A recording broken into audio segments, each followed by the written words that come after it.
હરે Krishna everyone, સ્વાગત છે તમારું બધાનું ઇસ્કોન મેંગલુરુ શ્રી શ્રી રાધા ગોવિંદ ટેમ્પલ નંતુર તરફ. વેલકમ. હરે કૃષ્ણ પ્રભુજી. હરે કૃષ્ણ શિલ્પાજી, મંજુલાજી, પ્રતિમાજી, ભૂપતજી, ડોક્ટર જલ્પાજી, વિક્રમજી એન્ડ નીલમજી, ભાવનાજી, જ્યોતિજી, ભાવિકા. હરે કૃષ્ણ પ્રભુજી. હરે કૃષ્ણ, વેલકમ. ખૂબ ખૂબ હૃદયપૂર્વક નું સ્વાગત છે પ્રતિમાજી, આશા કાકડિયાજી અને બધા જ પાર્ટિસિપન્ટ. આજે હરે કૃષ્ણ. 17મા અધ્યાયની ચર્ચાઓ કરવા આપણે જઈ રહ્યા છીએ. વેલકમ સારિકાજી. 17મો અધ્યાયની શરૂઆત કરતા પહેલા શ્રી શ્રી રાધા ગોવિંદજીના ચરણોમાં ખૂબ જ ભાવપૂર્વકની પ્રાર્થનાઓ અર્પણ કરીશું અને ખૂબ જ ભાવપૂર્વક મંગલાચરણ લઈશું. સાથે મળીને આપણે બધા ભગવાનને પ્રાર્થના કરીશું કે આવતીકાલે જ્ઞાન યજ્ઞ સમાપ્ત થશે તો ભગવદ ગીતાના લેવલોમાંથી જે કંઈ જ્ઞાન પ્રાપ્ત થયું એ જ્ઞાનને ખાલી થિયરિકલ નહીં પણ પ્રેક્ટિકલી પણ અમે જીવનમાં ઉતારી શકીએ. આવી અમારા ઉપર કૃપા કરજો. ભગવાનને આવી પ્રાર્થના મંગલાચરણમાં જરૂરથી કરજો, કારણ કે આ 17મો અધ્યાય છે. કાલ તો જ્ઞાન યજ્ઞ પૂર્ણ થશે. ભલે આપણે ફરીથી મળવાના છીએ અને વારંવાર મળવાના છીએ, પણ એવરી ટાઈમ જયારે લેવલ 1 પૂરું થાય ને ત્યારે ભગવાનને પ્રાર્થના કરવી કે એટલીસ્ટ આ લેવલમાંથી કંઈક મારા જીવનમાં પરિવર્તન આવવું જોઈએ, કંઈક આમાંથી મેં ગ્રહણ કર્યું હોય અથવા હું ગ્રહણ કરી શકું એ મારા ઉપર કૃપા કરજો. જય શ્રી શ્રી રાધા ગોવિંદ ભગવાન કી જય. શિલ પ્રભુપાદ કી જય. પરમ પૂજ્ય જયપ્રકાશ સ્વામીજી મહારાજ પરમ કૃપાળુ નામાનિષ્ઠ દાસ પ્રભુજીના ચરણોમાં વંદન કરીએ. મંગલાચરણથી શરૂઆત કરીએ. ઓમ અજ્ઞાન તિમિરાંધસ્ય જ્ઞાનાજન શલાકયા ચક્ષુરુન્મિલિતમ યેન તસ્મૈ શ્રી ગુરુવે નમઃ. શ્રી ચૈતન્ય મનોભીષ્ટમ સ્થાપિતમ યેન ભૂતલે સ્વયં રૂપ કદા મહ્યમ દદાતિ સ્વપદાન્તિકમ. વંદેહમ શ્રી ગુરौ શ્રીયુતાપદકમલમ શ્રી ગુરુન વૈષ્ણવાંશ્ચ શ્રી રૂપમ સાગ્રજાતમ સગુણ રઘુનાથાન્વિતમ તમ સજીવમ સાદ્વૈતમ સાવધૂતમ પરિજન સહિતમ કૃષ્ણ ચૈતન્ય દેવમ શ્રી રાધા કૃષ્ણ પાદાન સહગણ લલિતા શ્રી વિશાખાન્વિતાંશ્ચ. હે કૃષ્ણા કરુણા સિંધુ દીનબંધુ જગતપતે ગોપેશ ગોપિકા કાંત રાધા કાંત નમસ્તુતે. તપ્ત કાંચન ગૌરાંગી શ્રી રાધે વૃંદાવનેશ્વરી વૃષભાનુસુતે દેવી પ્रणमामि हरिप्रिये. वाञ्छाकल्पतरुभ्यश्च कृपा सिन्धुभ्य एव च पतितानां पावनेभ्यो वैष्णवेभ्यो नमो नमः. नमः ओम विष्णुपादाय कृष्णपृष्ठाय भूतले श्रीमते भक्ति वेदांत स्वामिन इति नामिने. नमस्ते सरस्वती देवे गौरवाणी प्रचारिणे निर्विशेष शून्यवादी पाश्चात्य देश तारिणे. जय श्री कृष्ण चैतन्य प्रभु नित्यानंद श्री अद्वैत गदाधर श्रीवासादि गौर भक्त वृंद. हरे कृष्णा कृष्ण कृष्णा हरे हरे हरे राम राम राम हरे कृष्णा હરે કૃષ્ણ. ખૂબ ખૂબ હૃદયપૂર્વક નું સ્વાગત છે જયેન્દ્રજી, હરે કૃષ્ણ વિક્રમજી પ્રભુજી. અને હરે હમણાં જે કૃષ્ણ. પાર્ટિસિપન્ટ જોડાણા છે. યસ, હર્ષા માતાજી, કેતન હરે પ્રભુ, પ્રભુજી. પ્રમોદજી, પુષ્પાજી, ખૂબ ખૂબ હૃદયપૂર્વક નું સ્વાગત છે બધા જ પાર્ટિસિપન્ટ. પ્રણામ. શ્રદ્ધાના 3 વિભાગો, 17મો અધ્યાય, ખૂબ જ પ્રેક્ટિકલ ચેપ્ટર. આ બધા જ્ઞાન યોગના ચેપ્ટર છે ને, એ બધાથી આપણે આપણું આત્મનિરીક્ષણ કરી શકીએ છીએ. જેમ કે આપણે જોયું 13મા અધ્યાયમાં જ્ઞાનની વ્યાખ્યા આપણે ભણ્યા, બરાબર. તો આપને ખબર પડી કે આપણે કેટલા જ્ઞાની છીએ કે નથી. આપણને એવું થાય કે આપણે ડોક્ટર એન્જિનિયર છીએ તો હું જ્ઞાની બની ગયો, બરાબર ને. પણ જયારે આપણે 13મો અધ્યાય અને 8 થી લઈને 12 શ્લોક વાંચીએ ત્યારે ખબર પડે કે ખરેખર જ્ઞાની કોણ છે. આપણે આપણા જાતનું આત્મનિરીક્ષણ કરીએ. 14મા અધ્યાયમાં આવે ત્યારે ખબર પડે કે સતોગુણ, રજોગુણ, તમોગુણ છે. હું કયા ગુણમાં છું, મારું આ કાર્ય કયા ગુણમાં થઈ રહ્યું છે. અને આના કારણે મારી આગળની ગતિ કેવી થશે? ભગવત પ્રાપ્તિ મને થશે કે પછી નીચલી યોની કે ઉપરના ગ્રહો કયા પ્રાપ્ત થશે? તમે જાતે તમારું આત્મનિરીક્ષણ કરી શકો. 14મો અધ્યાય. 15મા અધ્યાયમાં આપણે જોયું ભૌતિક જગત આધ્યાત્મિક જગતનો તફાવત, જેના કારણે આપણને ખબર પડે કે આપણે ક્યાં ફસાઈ ગયા છીએ. 16મા અધ્યાયમાં દેવી અને આસુરી ગુણો, અને આપને ખ્યાલ આવ્યો કે આપણામાં કેવા કેવા ગુણો અત્યારે છે, દેવી છે કે આસુરી છે, અને દેવી ગુણ કોને કહેવાય? જે આપણે રોજ સવારમાં ભગવદ્ ગીતાનું પઠન કરીએ, ભાગવતમનું પઠન કરીએ, જપ કરીએ, બ્રાહ્મ મુહૂર્તમાં ઉઠીએ, બરાબર, ગુરુ શરણ આપણે લઈશું, તો આ બધું શું છે? અને દેવી ગુણો તરીકે ભગવાને કીધા છે. બાકી દંભો, દર્પ, અભિમાન, ક્રોધ, આ બધા કેવા છે? આસુરી ગુણ. તો આપણને અધ્યાયમાં ખ્યાલ આવે કે આપણે ક્યાં છે. અને હવે આ જે 17મો અધ્યાય શ્રદ્ધાના વિભાગો, એ અધ્યાયની અંદર કોઈકનું માઇક બેકગ્રાઉન્ડમાં ધીમું ધીમું ચાલુ છે અને મને કાનમાં અવાજ આવે છે. Okay, thank you. ભાવિકાજી, તમારું માઇક અહીંથી તો બંધ નથી થતું, મારાથી. Thank you. તો શ્રદ્ધા ત્રય વિભાગ યોગ, શ્રદ્ધાના 3 વિભાગ, અને આ અધ્યાયની અંદર 5 કન્સેપ્ટ ઉપર આપણે ચર્ચા કરવાના છીએ. સૌથી પહેલી વસ્તુ શ્રદ્ધા, બીજું અન્ન, ત્રીજું યજ્ઞ, ચોથું તપ, અને 5મું દાન. હવે જે લોકો 14મો અધ્યાય બરાબર ભણ્યા હશે ને, 14મા અધ્યાયમાં જેને કંઈક સમજ પડી હશે, એને 17મો અધ્યાય સમજાશે, એને 18મો અડધો અધ્યાય સમજાશે. બાકી શક્યતા બહુ ઓછી છે આ અધ્યાયમાં પણ કઈ સમજ પડે. જો 14મો અધ્યાય નહીં સમજાણો હોય, 14મા અધ્યાયમાં શું આવે? રિવિઝન લઈ લઈએ. 14મો અધ્યાયનું નામ બોલો પેલા તો. હરે કૃષ્ણ પ્રભુજી. પ્રકૃતિના 3 ગુણ. પ્રકૃતિના 3 ગુણ. ઓકે, શું આવે છે ભાઈ એ પ્રકૃતિના 3 ગુણો કયા કયા છે? ગુણમાં જવાબ સતોગુણ, રજોગુણ, તમોગુણ. સતોગુણ, રજોગુણ અને તમોગુણ. ઓકે, હવે સતોગુણી હોય તો એ ગોલોક ધામમાં જાય, ભગવત પ્રાપ્તિ કરે કે નહીં? રજોગુણી ક્યાં જાય અને તમોગુણી ક્યાં જાય? અમારો પ્રશ્ન છે. સતોગુણી હોય ઉચ્ચ લોકમાં જાય. સતોગુણી ક્યાં જશે? બ્રહ્માજીના લોકો ઉચ્ચ લોક, ઉચ્ચ લોકમાં, સ્વર્ગમાં જાય કે અહીંથી પૃથ્વીથી ઉપરના જે 7 લોકો આપણે ભણીએ, 6 લોક, એની વાત છે, બરાબર? ઓકે, રજોગુણી લોકો ક્યાં જશે? પૃથ્વી પર પાછા આવશે. તમોગુણી લોકો ક્યાં જશે? નીચલી યોની. નીચેના લોકો. મૂઢ યોનિસો જાય છે, બરાબર? જઘન્ય ગુણ કીધો છે ભગવાને.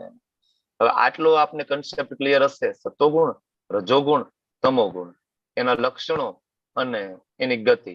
ગતિ બહુ મહત્વની છે ખાસ તો, કારણ કે આ અધ્યાયમાં ગતિ નહીં આવે કે સતોગુણમાં તમે આ કરશો તો ગતિ કેવી. ભગવાન આપણને સમજાવશે કે આ સતોગુણ, આ રજોગુણ, ના તમોગુણ. રિઝલ્ટ અને લક્ષણો 14મા અધ્યાયમાં ઓલરેડી આપી દીધા છે. હવે જયારે 14મો અધ્યાય ભણ્યા ને, ત્યારે મેં તમને બીજા અધ્યાયનો એક શ્લોકનો રેફરન્સ આપ્યો હતો. એ શ્લોક કોઈને યાદ છે?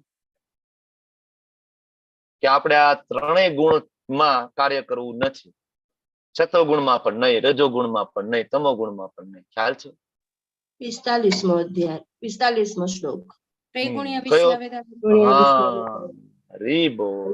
ત્રૈગુણ્યા વિષયા વેદા નૈસ્ત્રૈગુણ્યો ભવાર્જુન. એટલે આ 17મો અધ્યાય અને 14મા અધ્યાયનું પૂર્વ બંધારણ છેક બીજા અધ્યાયમાં છે. એટલે આપણે શું કહીએ છીએ? બીજો અધ્યાય ચાલુ કરીએ ત્યારે ગીતાનો સાર. નામ શું છે બીજા અધ્યાયનું? નામ ગીતાનો સાર. એની અંદર બધું છે. એ એક જ શ્લોકની અંદર આખો 14મો અધ્યાય છે. ત્રૈગુણ્યા વિષયા વેદા નૈસ્ત્રૈગુણ્યો ભવાર્જુન. આખો 14મો અને આખો 17મો અધ્યાય એક શ્લોકની અંદર આવે. ભગવાન અર્જુનને સમજાવે છે કે અર્જુન, વેદોની અંદર 3 ગુણો વિશેની વાત છે. સતોગુણ, રજોગુણ, તમોગુણ. એ મુજબની શ્રદ્ધા હશે, કોઈકના અન્ન હશે, યજ્ઞ હશે, તપ હશે, દાન હશે. પણ અર્જુન, આપણે આ બધી વસ્તુથી ઉપર ઉઠવાનું છે. તો સતોગુણમાં પણ નહીં, રજોગુણમાં નહીં, તમોગુણમાં પણ નહીં, તો કયા ગુણમાં જઈને કાર્ય કરશું આપણે? હવે એ મને કહો. કોઈ પણ કાર્ય, શુદ્ધ સત્વ અથવા તો વિશુદ્ધ સત્વ, જેને ગુણાતીત અવસ્થા કહેવાય છે. ગુણાતીત અવસ્થા, બરાબર?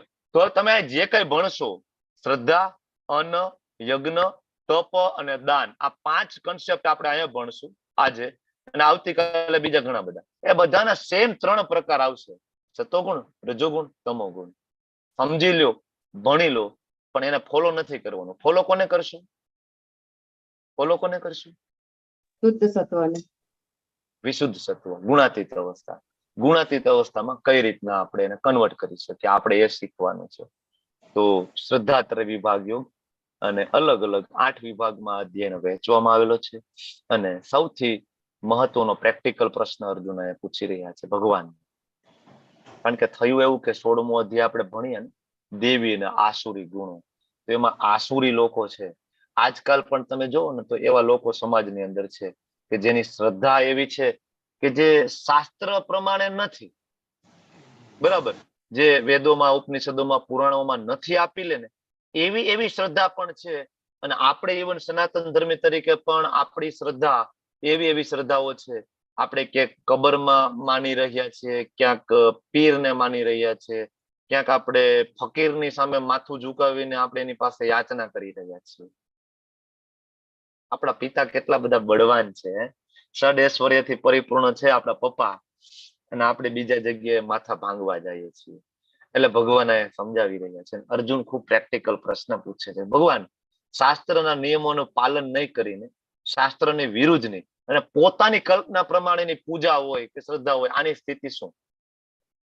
શ્રીલા રૂપ ગોસ્વામીજી છે એ સમજાવે છે કે શ્રુતિ, સ્મૃતિ, પુરાણાદિ, પંચરાત્રમ, વિધિ વિના. શ્રુતિ અને સ્મૃતિ, શ્રુતિ અને સ્મૃતિ, જેની અંદર વેદો અને પુરાણો, ઉપનિષદો બધું આવી ગયું. શ્રુતિ, સ્મૃતિ, પુરાણાદિ, શ્રુતિ, સ્મૃતિ, પુરાણાદિ, પંચરાત્રમ, વિધિ વિના. પંચરાત્રમ વિધિ એટલે કોને આપી છે? પંચરાત્રિ કે વિધિ કોને આપેલી આપણને? Naradji, Amrishji, thank you. નારદજી આપણને આપી છે. નારદજી આપણને શીખડાવ્યું છે કે ઠાકોરજીની સેવા કેમ થાય, બરાબર, એમાં શું શું છે, સેવા કરવાના નિયમો શું શું છે, કોને શીખડાવ્યું આપણને? સ્વયં નારદજી, જે ભગવાનના પરમ ભક્ત છે, પરમ પાર્ષદ છે, એવા નારદજી આપણે શીખડાવીને ગયા. તો જે પૂજા વિધિનો ઉલ્લેખ, જે શ્રદ્ધાનો ઉલ્લેખ શ્રુતિમાં ના હોય, સ્મૃતિમાં ના હોય, પુરાણમાં ના હોય, અને પંચરાત્ર વિધિ વિના, એટલે પંચરાત્રની વિધિ વગરની જે પૂજા છે, ત્યારે રૂપ ગોસ્વામીજી બીજા પદમાં લખે છે, એકાંતિકી હરેર ભક્તિ ઉત્પાતે કલ્પતે. એ ખાલી ઉત્પાત છે, એને કોઈ ભક્તિ ના કહી શકો, એને કોઈ પૂજા ના કહી શકો, કે કોઈ શ્રદ્ધામાં પણ આવતું નથી. આપણને એવું લાગે આપણે બહુ શ્રદ્ધાળુ છીએ, આપણે બહુ ધાર્મિક છીએ, પણ તમારી શ્રદ્ધા, તમારી ભક્તિ, તમારા નિયમોનું પાલન, વોટ એવર, જે કઈ તમે તપશ્ચર્યા કરતા હોય, શાસ્ત્ર સંમત છે કે શાસ્ત્રની વિરુદ્ધ છે? આ બહુ મહત્વનું છે. એટલે અર્જુન પૂછે છે, ભગવાન આ લોકોની સ્થિતિ કેવી? તત્વગુણી, રજોગુણી કે તમોગુણી? બરાબર. શ્રદ્ધા, આમ તો ભારતમાં શ્રદ્ધાનો તૂટો જ નથી. આપણે વાત કરીએ એ પ્રમાણે માણસોને બધી જગ્યાએ શ્રદ્ધા હોય, બરાબર. એવી એવી જગ્યાએ હોય, વાત જાઓ, જે પથ્થરમાં શ્રદ્ધા હોય, જગ્યામાં શ્રદ્ધા હોય, વ્યક્તિ વિશેષમાં શ્રદ્ધા હોય, ઝાડવામાં, પાંદડામાં, કોઈક ને કોઈક મકાનમાં, કોઈક ને કોઈક વ્યક્તિ વિશેષમાં, જીવિત વ્યક્તિમાં શ્રદ્ધા હોય. ખાલી એક જગ્યાએ શ્રદ્ધા છોડીને માણસોને, સનાતન ધર્મીઓને બધે શ્રદ્ધા છે. એક જગ્યાએ શ્રદ્ધા છોડી દેવાની. ક્યાં શ્રદ્ધા નથી આપણને? શાસ્ત્ર કહે છે ભગવાન સિવાય આપણને બધી જગ્યાએ શ્રદ્ધા છે. તમે કયો ને માથા ફોડીએ, અમે માથે ચાદરોના ટોપલા ઉપાડીને જઈશું, બરાબર, તમે કયો એ કરીએ. કૃષ્ણમાં શ્રદ્ધા સિવાય, રામચંદ્રજીમાં શ્રદ્ધા સિવાય બધે શ્રદ્ધા છે આપણને. અહીંયા તો ભાઈ જે માનતા પૂરી કરે ત્યાં અમારી શ્રદ્ધા હોય. બહુ સીધો ને સાદો અમારો હિસાબ છે, બરાબર. અમે માગીએ છીએ, બરાબર, અને 3-4 મહિનાનો અમે ટાઈમ આપીએ છીએ તમને. એ મેરડી માતા 3 મહિનામાં ઘરનું, મકાનની કઈક વ્યવસ્થા થઈ જાય, બરાબર, એટલે બસ તમે જ મારા માટે ભગવાન છો. અને નો 3 મહિનામાં કરો તો કાંઈ વાંધો નહીં, અમે કોઈકને બીજાને પૂછીશું, અને બીજો કોઈક અમને ઓપ્શન મળશે ને અમે ત્યાં જઈશું. આ આપણી શ્રદ્ધા છે, બરાબર. એટલે અર્જુન પૂછે છે, કેવી શ્રદ્ધા હશે ભગવાન આ લોકોની? રજોગુણી, તમોગુણી, બરાબર. તો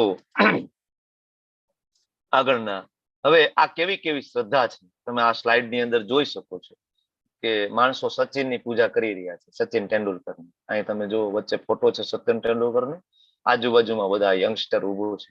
અહીંયા લખે છે, બરાબર, બેનર હાથમાં છે, something never change, cricket still our religion, Tendulkar still our god. Sachin Tendulkar એમના ભગવાન છે. આજકાલના બાળકોને એને ખબર નથી કે ભગવાનની વ્યાખ્યા શું છે, ભગવાન એટલે શું છે, એ જ ખબર નથી. એટલે એ લોકો સચિન તેંડુલકરને ભગવાન માને છે. આજકાલ આપણે થોડુંક કોઈકનામાં જોઈએ ને એટલે આપણે ભગવાન માની લઈએ. ક્રિકેટના ભગવાન, બોલિવૂડના ભગવાન, અમિતાભ બચ્ચન, બરાબર, ઘણા બધા. બરાબર, પોલિટિક્સ ના ભગવાન હોય, આર્ટ ના ભગવાન હોય, આપણી એક જનરલ ટેન્ડન્સી છે, બરાબર, કે તરત ભગવાન બનાવી દેવા. તો આવા આવા મંદિરે છે.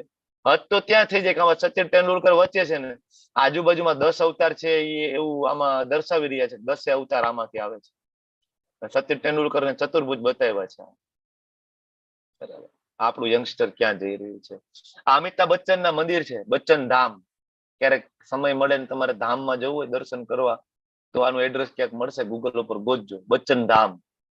બચ્ચનજી નો ફોટો છે અને અંદર ભગવાન તરીકે જો શ્રી વિગ્રહ તરીકે બચ્ચનજી બિરાજે છે, મસ્ત ફ્રેન્ચ દાઢીમાં, વ્હાઈટ કલરમાં. તમારે ક્યારેક જવું હોય તમે જઈ શકો. બચ્ચન ચાલીસા છે તમારે ગાવી હોય તો, જય જય અમિતાભ સાય. બરાબર, આવું જ છે, કરવા વાળા કરે છે. નરેન્દ્ર મોદી ના મંદિર છે, બરાબર. પછી જય લલિતા, અને હું ભૂલી ગયો આમનું નામ, બીજા પોલિટિશિયન બાજુમાં છે. સાઉથમાં જનરલી આમના ઘણા બધા મંદિરો જોવા મળે છે, બરાબર. દશાનંદ રાવ, રજનીકાંત તો નથી માતાજી, પણ એ બે પોલિટિક્સ છે, આ બે બાજુ બાજુમાં રહ્યા ને, એ આમની સાથે જ હતા, જય લલિતાજીની સાથે પોલિટિશિયન હતા. અને મને નામ નથી આવતું, ગૂગલમાં ક્યાંક તમે સર્ચ કરજો, કારણ કે નામ જાણીને આપણે કઈ કામ નથી, એટલા માટે. એમટીઆર, જો અમિતજી લખે છે એમટીઆર, ફૂલ ફોર્મ શું થાય એ તો કયો, એમટીઆર, બરાબર. તો દશાનંદ રાવણના મંદિર છે, રાવણની ચાલીસા છે, માણસોને આમાં શ્રદ્ધા હોય છે. એટલે અર્જુન પૂછે છે, ભુવન આ શ્રદ્ધા કેવી, જે શાસ્ત્ર સંમત નથી, શાસ્ત્રની વિરુદ્ધની શ્રદ્ધા છે ને. ત્યારે ભગવાન કે છે, ત્રિવિધા ભવતી શ્રદ્ધા, દેહી નામ સા સ્વભાવ જા, સાત્વિકી રાજસી જેવ તામસી તેથી તામસી. સાંભળ અર્જુન, હું તને સમજાવું છું. ભગવાન કે છે સાંભળ. સાંભળવાનું ખૂબ મહત્વ છે. જેને સાંભળવા માટે ધીરજ હોય ને એને સમજો, બરાબર. 17મો અધ્યાય સુધી આપણે લોકો સાથે બની રહ્યા છીએ. કેટલા બધા અહીંયા વહાલા વેસણો એવા છે જે રિપીટર છે, વારંવાર લેવલ 1 કરી રહ્યા છે, વારંવાર. કારણ કે એનામાં શું ગુણ છે, શ્રુણુ વાળો ગુણ છે. ને ભગવાન અર્જુનને વારંવાર કહે છે, અર્જુન તારામાં એક ક્વોલિટી છે કે તું મારું સાંભળી રહ્યો છે, ને હું તને હજી વધારે ડિટેલમાં સંભળાવું અર્જુન, ચાલ, બરાબર. તો તામ શ્રુણુ, અર્જુન સાંભળ, હું તને કહું. 3 પ્રકારની શ્રદ્ધા છે, સતોગુણી, રજોગુણી ને તમોગુણી. 14મો અધ્યાય આવી ગયો ને, સતોગુણી, રજોગુણી, તમોગુણી, બરાબર. 3 પ્રકારની શ્રદ્ધા છે. અને આ 3 પ્રકારની શું કામ, તો કે જીવ દ્વારા પ્રાપ્ત કરાયેલા પ્રકૃતિના ગુણો પ્રમાણે. જીવ દ્વારા પ્રકૃતિના ગુણો કઈ રીતના પ્રાપ્ત થાય, તો કે ભાઈ પૂર્વજન્મમાં જીવ દ્વારા જે કઈ કર્મ થયા, પૂર્વજન્મના આગળના કેટલાય જન્મોના કર્મ, મૃત્યુ સમયની ઈચ્છા, આ બે વસ્તુનું કેલ્ક્યુલેશન થાય અને નેક્સ્ટ બર્થ આપણને પ્રાપ્ત થાય. એ તો તમને ખ્યાલ આવી જ ગયો હશે, બરાબર. બે વસ્તુનું કેલ્ક્યુલેશન સરવાળો મારીને આપણને નેક્સ્ટ બોડી પ્રાપ્ત થાય છે. એક તો મૃત્યુ સમયની ઈચ્છા, જે આપણને ભગવાને 8મા અધ્યાયમાં સમજાવ્યું, અને એક આગળના કેટલાય બધા જન્મોના કર્મ, જે આપણે 14મા અધ્યાયમાં ભણ્યા, કર્મનું બંધન ભણ્યા, બંધારણ આપણે સમજ્યા ભૌતિક જગતનું. તો આ બે કેલ્ક્યુલેશન દ્વારા આપણને નેક્સ્ટ બર્થ પ્રાપ્ત થાય છે. અને ભગવાન કહે છે 3 પ્રકારે હોઈ શકે અર્જુન, સતોગુણ, રજોગુણ, તમોગુણ. એટલે ભગવાનને ખબર હતી કે આગળ આવું છે. મેં તમને ત્યારે કહ્યું હતું કે સતોગુણ, રજોગુણ, તમોગુણ વાળો ચેપ્ટર છે, બહુ ઇમ્પોર્ટન્ટ છે. પ્રભુપાદજીના ઘણા બધા લેક્ચર એના ઉપર છે. ત્યારે મેં એ સમજાવ્યું હતું કે આપણે બધા બહુ સેન્સિટિવ છે, અને આપણને આજકાલ કોઈ સલાહ આપવા વાળું છે નહીં. સલાહ આપીએ તો આપણું મોઢું ચડી જાય છે. કોઈક આપણે સાચું કહે ને તો આપણે ગમતું નથી, આપણું તરત શું છે, મોઢું ચડી જાય, આપણે એની રિલેશન જ બંધ કરી દઈએ છીએ. આજકાલ એવું છે. એટલે સલાહ આપવા વાળા માણસો બહુ ઓછા રહ્યા છે. તમે ગમે તે કરતા હોય ને, જુગાર રમતા હોય, ના ના બહુ સારું કરો ભાઈ, ના અરે જુગારમાં અચાનક પૈસા મળી જાય, ખરેખર ખૂબ સારું કામ કરો છો. દારૂ અરે પીવો જ જોઈએ ભાઈ, આ તો મોટા માણસોનું બરાબર સ્ટેટસ હોય, થોડો થોડો પીવો જોઈએ. કોઈ તમને કહેવા નથી આવતું, બરાબર, કે ભાઈ આલ્કોહોલ ના લેવું જોઈએ. કાલે જ એક પેશન્ટ હોસ્પિટલમાં એડમિટ થયું, ઓપરેશન બેડ ઉપર ભાઈ બેઠા છે, ઓપરેશનમાં 2 કલાક પછી મારે લેવાનું છે. તો એને પૂછું છું કઈ વ્યસન છે, તો પેલા તો જયારે કેસ કઢાવ્યો ત્યારે લખાવેલું છે કઈ વ્યસન નથી. પછી કાલે હોસ્પિટલ બેડ ઉપર 2 કલાકની વાર છે ઓપરેશન ની, ત્યારે ફરીથી પૂછું છું એકવાર રિપીટ કે કઈ વ્યસન છે. ક્યારેક ક્યારેક કે આલ્કોહોલ લઈએ સાહેબ, કે એમાં બહુ વાંધો નહીં કે ક્યારેક ક્યારેક દારૂ પીવામાં કે વાંધો નહીં. અમારે કેવું છે સાહેબ કે અમારે બધા ઘરમાં પીવે, અમારે તો એ કેમ સમાજમાં કે અમે ન પીએ તો જુદા પડી જાય, બોલો. એટલે એક સ્ટેટસ કે અમે ના પીએ ને, આપણે કોઈ નામ, જ્ઞાતિ, જાતિ, ધર્મ વિશે ચર્ચા નથી કરતા. અને હું એમ કહું કે એક જ્ઞાતિ અને એક વર્ણ આમાં બાકી નથી.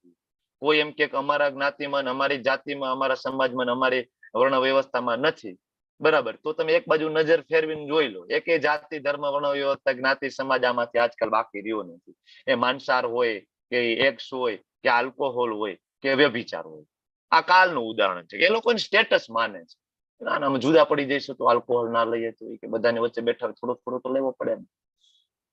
એટલે હવે એને કોણ સલાહ દેવાનું? આખા સમાજના બધાય બરાબર ગ્લાસ ભરીને બેઠા હોય તો કોઈ બાજુમાં આવીને કહેશે કોણ કે આ છે નથી કરવાની વસ્તુ, કે આ ખોટું છે? કોઈ નહીં કે ને, કેસે ખોટું લાગી જશે. આપણા જેવા કોઈ કહે તો ખોટું લાગે, એ ડોક્ટર તરીકે મારે કેવું પડે તો એને ગમે નહીં, બરાબર. તો સેન્સિટિવ આપણે બધા થઈ ગયા કે આપણે કોઈની સલાહ માનવા માટે તૈયાર નથી. ત્યારે આપણે સૌથી બેસ્ટ આપણી માં એટલે આપણું શાસ્ત્ર, એના શરણે જવું જોઈએ, જેથી કરીને આપણે આપણી જાતને પોતાને ફીડબેક આપી શકીશું કે આપણે ક્યાં છીએ. હવે અહીંયા સૌથી પહેલા શ્રદ્ધા લીધું છે, બરાબર, પ્રકારમાં અને ચર્ચામાં. એનું કારણ છે કે પેલું પગથિયું શ્રદ્ધા છે. તમે બીજા અધ્યાય તમને યાદ હોય ને તો આપણે 9 પગથિયા આપણે જોયા હતા અલગ અલગ. શ્રદ્ધા, સાધુ સંગ, ભજન ક્રિયા, અનર્થ નિવૃત્તિ, યાદ તમને આવતું હોય તો અનર્થ નિવૃત્તિ, પછી આસક્તિ છે, છેલ્લે ભાવ અને પ્રેમ ને. પેલું પગથિયું શ્રદ્ધા. તો જેની શ્રદ્ધા વાળું પેલું પગથિયું ક્લિયર છે એ જ આજ સુધી અહીં પહોંચ્યા છે. 78 બરાબર પાર્ટિસિપન્ટ છે અને 17મો અધ્યાય છે. ઓલમોસ્ટ આ જ્ઞાન યજ્ઞ અત્યારે પૂર્ણતાના આરે છે, છતાં તમે લોકો બેઠા છો, મતલબ તમારું પેલું પગથિયું ક્લિયર છે. બાકી જો રજીસ્ટ્રેશન કેટલાય બધા થાય છે, ક્લાસમાં પહેલા દિવસે ઘણા બધા આવે છે, બરાબર, પણ એમાંથી 17મા અને 18મા અધ્યાય સુધી ટકે ને એવા પાર્ટિસિપન્ટ બહુ ઓછા છે, કારણ કે ધૈર્ય નથી, શ્રદ્ધા નથી, બરાબર. એટલા માટે ઇટ્સ વેરી ડિફિકલ્ટ, અઘરું છે. તો ભગવાન પોતે જ કહે છે, બરાબર, કે પ્રકૃતિના વિભિન્ન ગુણો પ્રમાણે મનુષ્યના અસ્તિત્વ પ્રમાણે એક વિશેષ પ્રકારની શ્રદ્ધા ધરાવશે. સ્વયં અર્જિત કરેલા ગુણો અમુક વિશેષ શ્રદ્ધા આપશે. ગયા જન્મમાં તમારા જે કઈ કર્મ, મૃત્યુ સમયની ઈચ્છા, એ મુજબ આ જન્મમાં તમને એક જાતિ, એક ધર્મ, એક સંપ્રદાય, એક પ્રકારના માતા પિતા, પ્રકારનું ફેમિલી, એક પ્રકારનો વ્યવસાય અને એક પ્રકારના મિત્રો તમને પ્રાપ્ત થશે.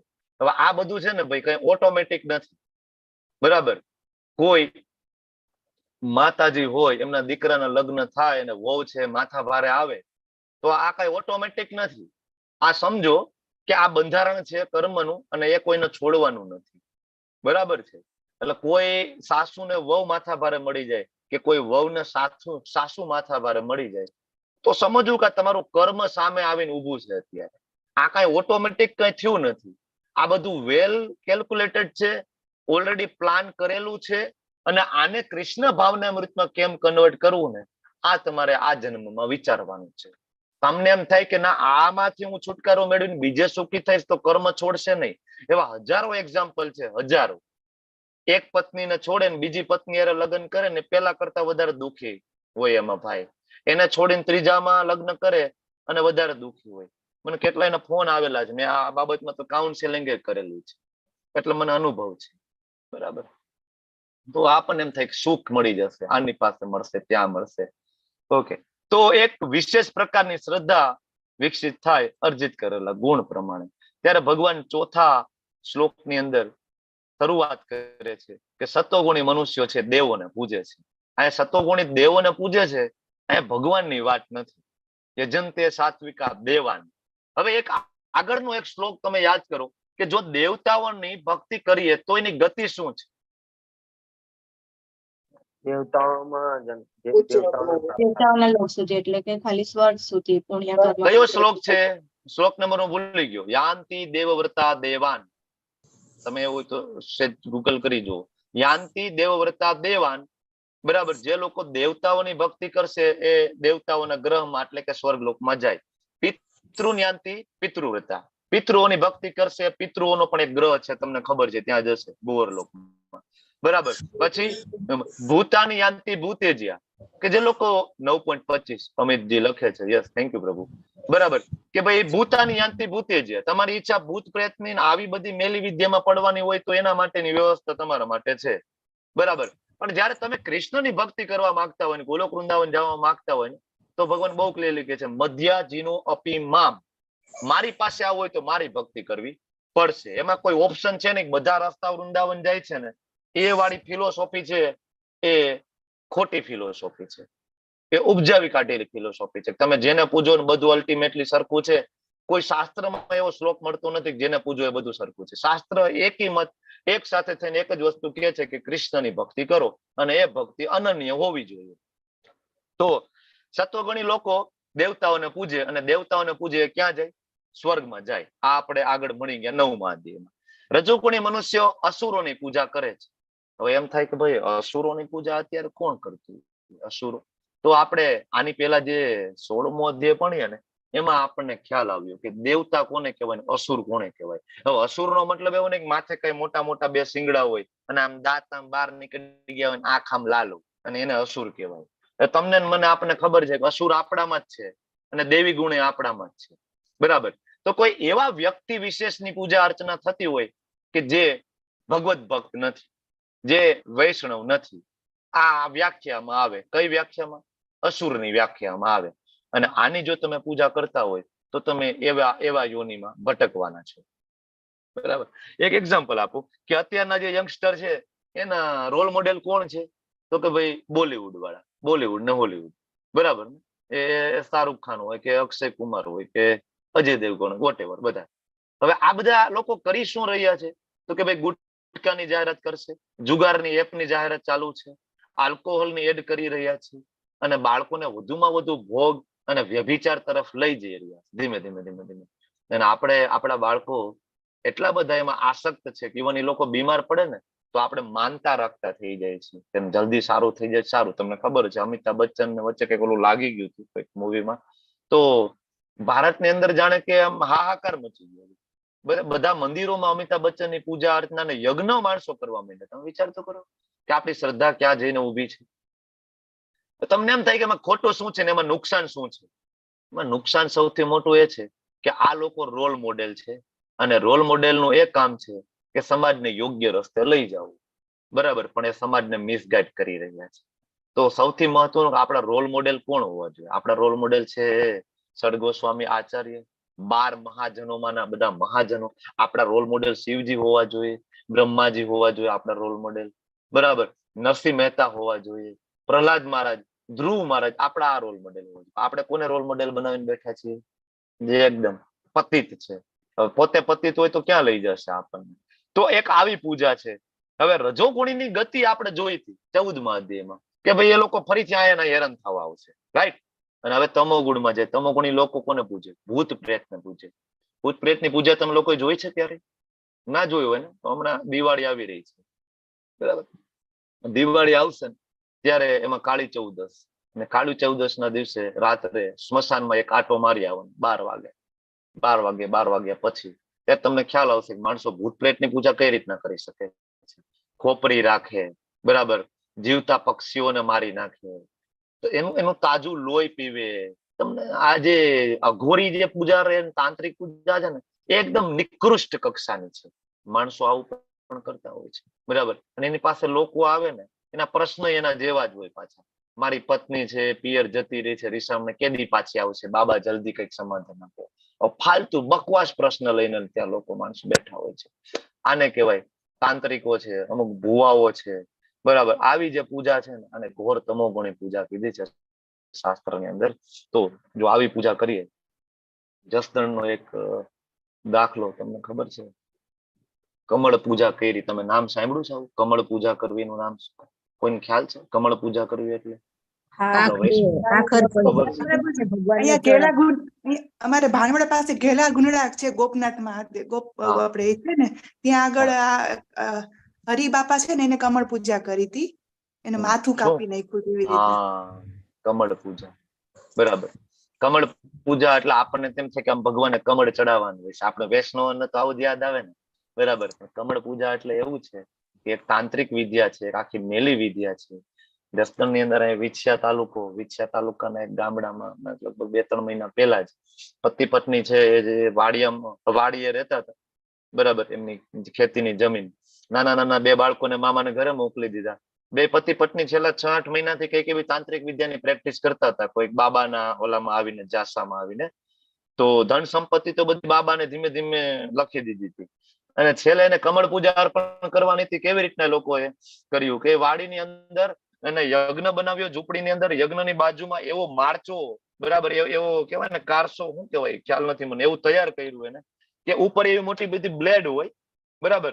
એ બ્લેડ બને આમ માથું રાખે ને હાથમાં દોરી આવે, બે માથું રાખે ને દોરી ખેંચી લે ને એટલે ઓલી મોટી બધી વજનદાર જે બ્લેડ હોય ને એ બ્લેડ સીધી માથા ઉપર પડે. બ્લેડ જેવી માથા ઉપર પડે, સામેની બાજુ યજ્ઞ હવન કુંડ હોય, માથું કપાઈને ક્યાં પડે? સીધું હવન કુંડમાં. આને કીધી છે કમળ પૂજા. ઘણા બધા શિવજી માટે કમળ પૂજા કરે, માથું કપાઈને સીધું શિવજીના શિવલિંગ ઉપર અર્પણ થાય. ક્યાં ઉલ્લેખ છે આવી પૂજાનો? કઈ જગ્યાએ? ભગવદ્ ગીતામાં કોઈ શ્લોક, શ્રીમદ ભાગવત મહાપુરાણની અંદર કોઈ શ્લોક આવી પૂજા વિશે? કોઈ આચાર્યો, કોઈ ભગવાનના પરમ ભક્તો નરસિંહ મહેતા થી લઈને કોઈ પણ ભક્તોએ કોઈ આવી પૂજા વિધિનો ઉલ્લેખ કર્યો છે કે આવું કરવું જોઈએ ક્યાંય પણ? આવી પૂજા પણ છે. આને ટોટલ આસુરી પૂજા કહેવામાં આવે છે. એ લોકોને એમ થાય કે આવું કરવાથી ભગવત ધામ પ્રાપ્ત થાય, કોઈ દી પ્રાપ્ત ના થાય, બરાબર. પ્રભુ રાવણે કરી હતી કમળ પૂજા. હા, જો કેતન પ્રભુને ખબર છે. રાવણ કોણ હતો એ ખબર છે આપણને. અને કારણ કે રામાયણ જોઈ હતી પ્રભુજી. રામાયણ જોઈ અને રાવણ ને જોઈને એ લોકો આ બધા ફોલો કરે છે, એવું ને? યસ પ્રભુ, થેન્ક યુ. તો 3 સ્થિતિઓથી ઉપર આપણી પૂજા હોવી જોઈએ. આપણે મૂળ મુદ્દા ઉપર આવી જાય. આપણા રોલ મોડેલ કોણ હોય? આપણા રોલ મોડેલ રાવણ હોય ને ત્યારે આવું થાય બધું. એકચ્યુઅલી આ લોકો તો રાવણને પણ નથી સમજી શકતા હોતા પ્રભુ, આમ જોવા જઈએ ને તો, બરાબર. એને રામાયણ જો વાંચ્યું હોય ને તો એની હાલત આ હોય પણ નહીં. જે લોકો ખરેખર રામાયણ વાંચે, તુલસીદાસજીને સમજે, વાલ્મીકીજીને એકવાર સમજે તો એની હાલત તો આ હોય જ નહીં ને. તમે જો રામાયણ ને કહેવાય કે ઘોડીને પી ગયા છે એવા સંતો કેટલા ગુજરાતની અંદર છે? કેટલા સંતો છે જે રામાયણ ઘોડીને પી ગયા છે? તમે અડધી રાત્રે ઉઠાડો ચોપાયું, બરાબર, બોલે. કેટલા સંતો, અગણિત સંતો છે, મહાત્માઓ છે. હવે એ લોકો કમળ પૂજા કરવા જાય છે, એ રાવણને નથી ઓળખતા? ઓળખે છે ને. પણ આ એવા માણસો છે, વાત જવા દે. તો હવે આગળ આપણી પૂજા કેવી હોવી જોઈએ? હવે આ ફરીથી હું તમને કહું છું કે 3 પ્રકાર, સતોગુણ, રજોગુણ, તમોગુણ. પણ આપણે કરવાનું શું? તો કે ભાઈ કરવાનું એનાથી ઉપર વિચારવાનું. એનાથી ઉપર વિચારીએ ને ગુણાતીત અવસ્થા, શુદ્ધ સત્વ, વિશુદ્ધ સત્વની જયારે વાત થાય ત્યારે એમાં ભગવાન કૃષ્ણની પૂજાનો ઉલ્લેખ છે વેદોમાં, ઉપનિષદોમાં અને શ્રીમદ ભાગવત મહાપુરાણમાં. તો આપણે આ કરવાનું છે. આપણે ઉપર ક્યાંય પડવાનું નથી, સતોગુણમાં પણ નહીં, રજોગુણમાં પણ નહીં અને તમોગુણમાં પણ નહીં. અને શુદ્ધ સત્વની પૂજાનો સૌથી મોટો ફાયદો શું છે? તમે એમાં ફોલ ડાઉન થાય ને, કદાચ એમાં જો પડીને નીચે તો આપણે સત્વગુણ સુધી આપણે પડીએ, બરાબર. એના સિવાયના ગુણમાં, સત્વગુણમાં પડીએ તો સીધા રજોગુણમાં, રજોગુણમાંથી ઘોર તમોગુણમાં ગરકાવ થઈ જઈએ અને જેમાંથી બહાર નીકળવું બહુ અઘરું. એટલે વિશુદ્ધ સત્વમાં કદાચ કોઈ વ્યક્તિ પડે તો સત્વગુણમાં અટકીને આવીને ઉભો રહી જતો હોય છે. સરસ મજાનો ફોટો છે. તમે લોકો વૃંદાવન ગયા હશો, કૃષ્ણ બલરામ ટેમ્પલ નું તમે વિઝિટ કરી હશે. આ ત્યાંના શ્રી વિગ્રહ છે. કૃષ્ણજી ને બલરામજી છે, બરાબર. બલરામજી કૃષ્ણજીને ખંભે હાથ રાખીને ઉભા છે. આજે પણ તમે જાઓ, કૃષ્ણ બલરામજીનું સુંદર મજાનું સેન્ટરમાં કૃષ્ણ બલરામજી છે. એક બાજુ સાઈડમાં રાધા શ્યામ સુંદર છે અને એક સાઈડમાં નિતાઈ ગૌર સુંદર છે, બરાબર. તો શિલ પ્રભુપાદે જયારે મંદિર શરૂઆત કરી ત્યારનો આ ફોટો છે. તો યસ, જો આ શ્લોક આવ્યો હું તમારી પાસે જે માંગતો હતો એ યાંતિ દેવવ્રતામ દેવાન પિતૃ યાંતિ પિતૃવ્રતા, બરાબર ને? આ શ્લોકમાં બહુ ક્લિયર છે. કોની પૂજા કરશો તો ક્યાં જાશો. આ આપણે આગળ 9મા અધ્યાયમાં ભગવાને શ્રદ્ધા વિશે તો આપણે કહી જ દીધું છે કે દેવતાઓની પૂજા કરો તો બહુમાં બહુ તો સ્વર્ગ, રાક્ષસોની પૂજા કરો નર્ક, ભૂતની પૂજા કરો ભૂતિયા ગ્રહો, કૃષ્ણની પૂજા કરો તો ગોલોક વૃંદાવન ધામ. અહીંયા શ્રદ્ધાનો વિષય પૂરો થયો. હવે બીજો પોઈન્ટ આવે આહાર. તમને મને ગમતો પોઈન્ટ. અને તમારા મારા સૌથી વધારે પ્રશ્ન આમાં જ હોય, ડુંગળી લસણ કેમ નહીં ખાવાના પ્રભુજી? બરાબર. ચા કેમ બંધ કરવાની પ્રભુજી? બંધ કરવાનું થાય ને એટલે આપણને પ્રશ્ન બહુ થાય, બરાબર. એના જવાબ આપણને અહીંયા ભગવાન સ્વયં આપી રહ્યા છે કે શું કામ, શું બંધ કરવું જોઈએ. તો સેમ જે તમે જમશો એવા તમે બનશો, અને એવો ઓડકાર. પેલું જે ફૂડની કેટેગરી છે, સતોગુણ, રજોગુણ, તમોગુણ, 3 પ્રકાર તો છે, તમને ખ્યાલ છે. તો પેલું અન્ન સતોગુણી હોય, બરાબર, એ સાત્વિક મનુષ્યોને પસંદ થાય. અને એવું એ જે અન્ન કેવું હોય તો કે આયુષ્ય વધારે, બરાબર. પછી જીવનને શુદ્ધ કરે, પછી બળ અને સ્વાસ્થ્ય આપે, બરાબર. આપણી ઇમ્યુનિટી વધારે, શરીરમાં શક્તિ આપે, તૃપ્તિ આપનારું હોય. અને આવું અન્ન રસયુક્ત હોય, સ્નિગ્ધ. સ્નિગ્ધ નો અર્થ છે અહીંયા ઘી, માખણ, સ્નિગ્ધ.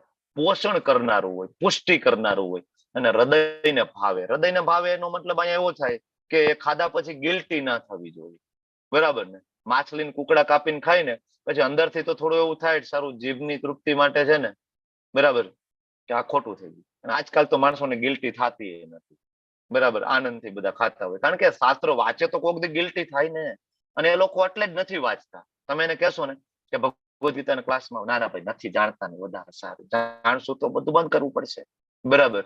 ઇગ્નોરન્સ ઇઝ બ્લિસ, આપણે ગઈકાલે નતું જોયું. એટલે એ લોકો એટલે ભગવદ ગીતા ભાગવતમ વાંચવા આવતા નથી, જે લોકો આવા ઘોર તમોગુણમાં હોય ને.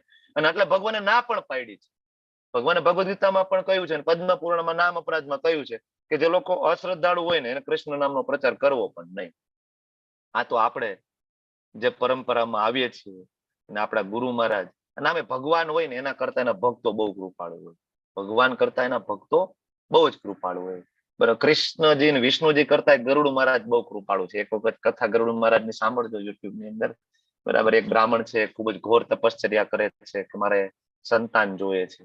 તો ભગવાન ના પાડે છે, વિષ્ણુજી સ્વયં ના પાડી દે, નહીં નહીં સંતાન તો તને નહીં હું આપું, બરાબર. ત્યારે ગરુડજી પ્રાર્થના કરે, ભગવાન એને સંતાન આપી દો ને. ગરુડજી ને ભગવાન કે છે કે કામ કર, તારામાં શક્તિ છે ને મારા જેટલી જ છે, કેમ તું મારો ભક્ત છે ને, અને એટલી શક્તિ આપી. તું એક કામ કર, તું એને કમિટમેન્ટ કરી દે, બરાબર, પછી હું આપી દઈશ. ભગવાનની યોજના હતી. બ્રાહ્મણની કથા છે, યુટ્યુબમાં તમને મળશે, સાંભળજો. ભગવાન છે આપે છે અને બાળકને થોડોક ટાઈમે બાળક છે મૃત્યુ પામે છે. બાળક મૃત્યુ પામે છે પછી બે પતિ પત્ની બ્રાહ્મણ છે કાળો કલ્પાત કરે છે અને 1 મહિનો સુધી ખાધા પીધા વગર તપશ્ચર્યા કરે. અને એને ખબર નહોતી કે એ મહિનો પુરુષોત્તમ માસ હતો. ટોટલ આખો પુરુષોત્તમ માસ એના, બરાબર ને, ખાધા પીધા વગરના, બરાબર, એના જાય છે 30, 35, 30, 32 દિવસ. અને ભગવાન સ્વયં પ્રગટ થઈ અને પછી એમને જીવન દાન આપે છે. આખી યોજના હતી ભક્તિમાં, પ્યોર ડિવોશન, અનન્ય ભક્તિમાં લાવવા માટેની. તો ભગવાન કરતા ભગવાનના ભક્તો વધારે કૃપાળુ હોય. એટલે શીલ પ્રભુપાદજી આપણે કીધું નાના પ્રચાર કરવો ને ભાઈ, ભલે ને એ લોકો અશ્રદ્ધાળુ હોય, જેવા તેવા હોય, મેલા ઘેલા હોય, સમજાવો. કંઈક એને કદાચ મગજમાં ઉતરશે તો ક્યારેક ભક્તિમાં આવી જશે, બરાબર. ચાન્સ તો આપો એટલીસ્ટ. એટલે આ સત્વગુણી ખોરાકની વાત છે, બરાબર. હવે તમે જે ખોરાક ખાઓ તમે જોઈ લો કે આ કેટેગરીમાં આવે છે, બરાબર. આયુષ્ય વધારના છે ભાઈ. પીઝા બર્ગર ખાઈએ તો ના, એનાથી તો બહુ હેલ્થ સારી રહે. પીઝા બર્ગર ખાવાથી, પાણીપુરી ખાવાથી જીવન શુદ્ધ થાય છે કે નહીં જોઈ લેવું છે તમારે, બરાબર ને. પછી બહાર મળતા પેકેટ્સ ને બધું ખાવાથી ઇમ્યુનિટી વધે છે કે નહીં, બરાબર. તમે બધા બહુ સમજદાર છો એટલે આપણે કઈ એ બાબતે બહુ ડિટેલમાં ચર્ચા નથી કરવી. પણ તમે જોઈ લો કે જે આ ફૂડ આપણે ખાઈએ છીએ એ ખરેખર બળ, સ્વાસ્થ્ય, સુખ, તૃપ્તિ, આયુષ્ય, જીવન શુદ્ધ કરનાર છે. આ નીચે એક સરસ મજાની અલગ અલગ પ્લેટ આપેલી છે, ફૂલ પ્લેટ આપેલી છે, જે આપણા મંદિરમાં બનાવાતી હોય છે. આ સત્વગુણી ફૂડ છે જે ઠાકોરજીને ભોગ લાગે. પણ આ પણ સત્વગુણમાં જ છે. પણ આપણે તો પેલા શરૂઆતમાં વાત કરી, ત્રૈગુણ્યા વિષયવાદા ને ત્રૈગુણ્યો ભવાર્જુન. અર્જુન ત્રણેય ગુણમાં નહીં, આનાથી ઉપરના ગુણમાં જેને વિચારવાનું અને એ કામ કરવાનું. તો હવે ખોરાક તો સત્વગુણમાં લેવાની પણ ના પાડી. તો હવે આ ખોરાક જે તમારી સામે પ્લેટ છે આમાં શું ચેન્જીસ કરીએ તો આ સત્વગુણમાં નહીં અને ગુણાતીત અવસ્થામાં થઈ જશે. તુલસી પત્ર અર્પિત કરીને ભગવાનને ભોગ ધરાવી. રી બોલ. જો હવે આપણને બધાને જેમ જેમ ભગવદ ગીતા વાંચતા જાય ને એમાં આપણને ખબર પડતી જશે કે સત્વગુણ, રજોગુણ, તમોગુણ ને મારે વિશુદ્ધ સત્વમાં કોઈ પણ કાર્ય કરવું છે, તરત આપને ખ્યાલ આવી જશે. હવે આ વસ્તુમાં એક જ ચેન્જીસ માગે છે ખાલી. શું ચેન્જીસ માગે છે? તો કે ભાઈ આની અંદર છે ને તુલસી પત્ર મૂકી દો. હવે તમારી સામે પ્લેટ છે, આ વિશુદ્ધ સત્વમાં છે, આ ગુણાતીત અવસ્થામાં છે, આ કોઈ પણ પાપ કર્મથી પ્રભાવિત નથી. તમને એમ થાય કે આ તો વેજીટેબલ છે, પણ એની આગળ તો મેં વાત કરી, યજ્ઞ શિષ્ટા સિન સંતો મુચ્યંતે સર્વ કિલ્બિષે ભુજ્યંતે તે તગમ પાપા પચન્યાત અન્ન કારણ, બરાબર ને. 3જો અધ્યાય ચર્ચા તો થઈ ને કે એ તમારી પ્લેટમાં આવનારી એક રોટલી જે છે ઘઉંની, એમાં પણ પાપ છે. યાદ છે કે ભૂલાઈ ગયું? ઓમ સ્વાહા ભૂલાઈ ગયું નથી ને? 3જો અધ્યાય છે કે 17મો અધ્યાય પૂછી ગયા પ્રભુ કોને યાદ હોય, બરાબર. ત્યાં આપણે વાત થઈ કે પ્લેટ આપણા ઘઉંની રોટલીમાં આપણે પાપનો ભાગ છે. અને 3જા અધ્યાયમાં આપણે એ પણ જાણ્યું છે કે કોઈ પણ કર્મ જે છે પાપથી દૂષિત હોય પણ એને પાપથી શુદ્ધ, મતલબ પાપનો દોષ બહાર કાઢવો હોય તો એની પદ્ધતિ આપણે 3જા અધ્યાયમાં ભણીએ. કયો શ્લોક હતો 3જા અધ્યાયમાં? એવા કયા કર્મ છે જેમાં પાપથી પ્રભાવિત નહીં થાય? યાદ આવે છે? યજ્ઞ અર્થાત કર્મણો અન્યત્ર લોકોયમ કર્મ બંધન. યજ્ઞ અર્થાત કર્મણો, યજ્ઞ એટલે કોણ છે? આકૃતિ અને પ્રજાપતિના પુત્ર ભગવાન શ્રી કૃષ્ણ સ્વયં યજ્ઞ. એના અર્થે કરેલું કોઈ પણ કર્મ પાપથી દૂષિત નથી. અન્યત્ર લોકો કોઈ કર્મ બંધનમ, આના સિવાયનું કોઈ પણ કર્મ હશે એ કેવું હશે? કર્મ બંધન છે એની અંદર. એ તમને ઉપર લઈ જાય, અહીંયા રાખશે, નીચે લઈ જાય, જન્મ મૃત્યુ જરા વેદન ચકેડામાં ફેરવશે. તો સેમ અહીંયા આપણે વિશુદ્ધ સત્વમાં અન્નની વાત થઈ. હવે જ્યારે આ ભોગ ની વાત થઈ ત્યારે ભોગ તમે જો તો આપણે કોઈ પણ અન્ન લઈએ ને 3 ભાગમાં વિભાજિત થાય. પેલું સૌથી મોટો ઘટક તો એનું મળ બને, સ્ટૂલ. એક નાનો ભાગ છે શોષાય અને બ્લડ બને, હાડકા બને, આ બધું.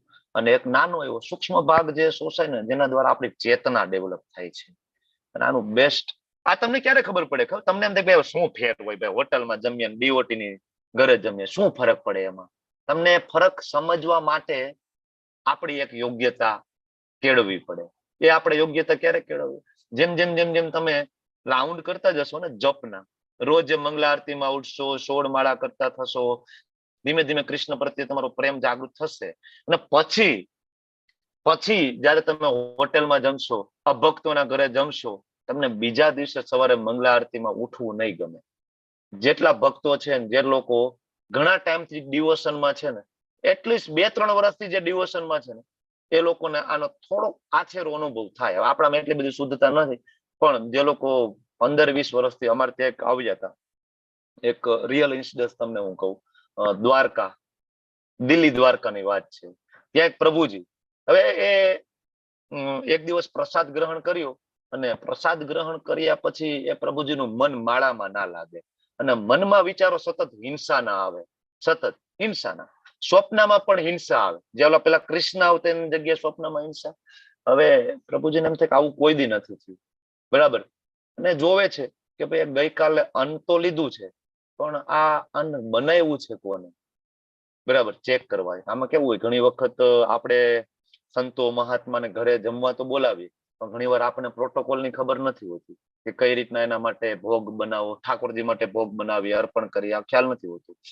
તો આવા ઘણા બધા પ્રસંગો બને કે આપણે વૈષ્ણવને ઘરે બોલાવીને આપણે પ્રોટોકોલ ફોલો ના કરીએ, એના દ્વારા એને બીજા દિવસે ઘણું બધું સહન કરવું પડે. તો એ ભક્તને બીજા દિવસે સતત આવા વિચાર આવે ત્યારે જોવે છે કે ભાઈ આવા વિચારો શું કામ આવે. ઇન્ક્વાયરી કરે છે કે ભાઈ ગઈકાલે રસોઈ કોને બનાવી. જેના ઘરે જમવાનું હતું ને એમના એક ઘરના સભ્યોએ એ રસોઈ બનાવી જ નહોતી, એને બહારથી એક રસોઈયો હાયર કર્યો હતો, બરાબર. એ આવીને બધું રસોઈ બનાવીને ગયો. એના વિશે થોડીક ઇન્ક્વાયરી કરી, કારણ કે જાણવાની ઈચ્છા હતી કે આવું થયું કેમ એમ. તો જોયું કે ભાઈ હવે એ જે બનાવવા વાળો જે રસોઈ છે ને એ શોર્ટ ટાઈમમાં જેલમાંથી છૂટીને ભાઈ આવ્યા છે હમણાં, બરાબર. એ ક્રાઇમ કરીને જેલમાં ગયા હતા, જેલમાંથી બહાર નીકળીને એના રસોઈનો કેટરિંગ નો બિઝનેસ નવો ચાલુ કર્યો છે. એટલે તમને ખ્યાલ આવે આ બધા એક્ઝામ્પલ છે, આવા અઢળક એક્ઝામ્પલ છે કે અભક્તોના હાથનું જમવાથી ચેતનામાં તરત પરિવર્તન થાય. અને બીજી ક્યાં વાત કરીએ, કાઠિયાવાડીમાં કહેવત શું છે આપણી, અન્ન એવો ઓડકાર. હવે અન્ન એવો ઓડકાર એટલે ઓલો ઓડકાર કરીએ એ ઓડકારની વાત નથી. તમે જેનું અન્ન ખાવ એના જેવા થઈ જાવ. આપણા બાપ દાદા શું કહેતા હતા, બરાબર, એક પાટલે બધાએ બેસીને આપણે જમવું જોઈએ, બરાબર. આપણા બાપ દાદાનો આ આગ્રહ સેમ હતો કે નહીં, બરાબર.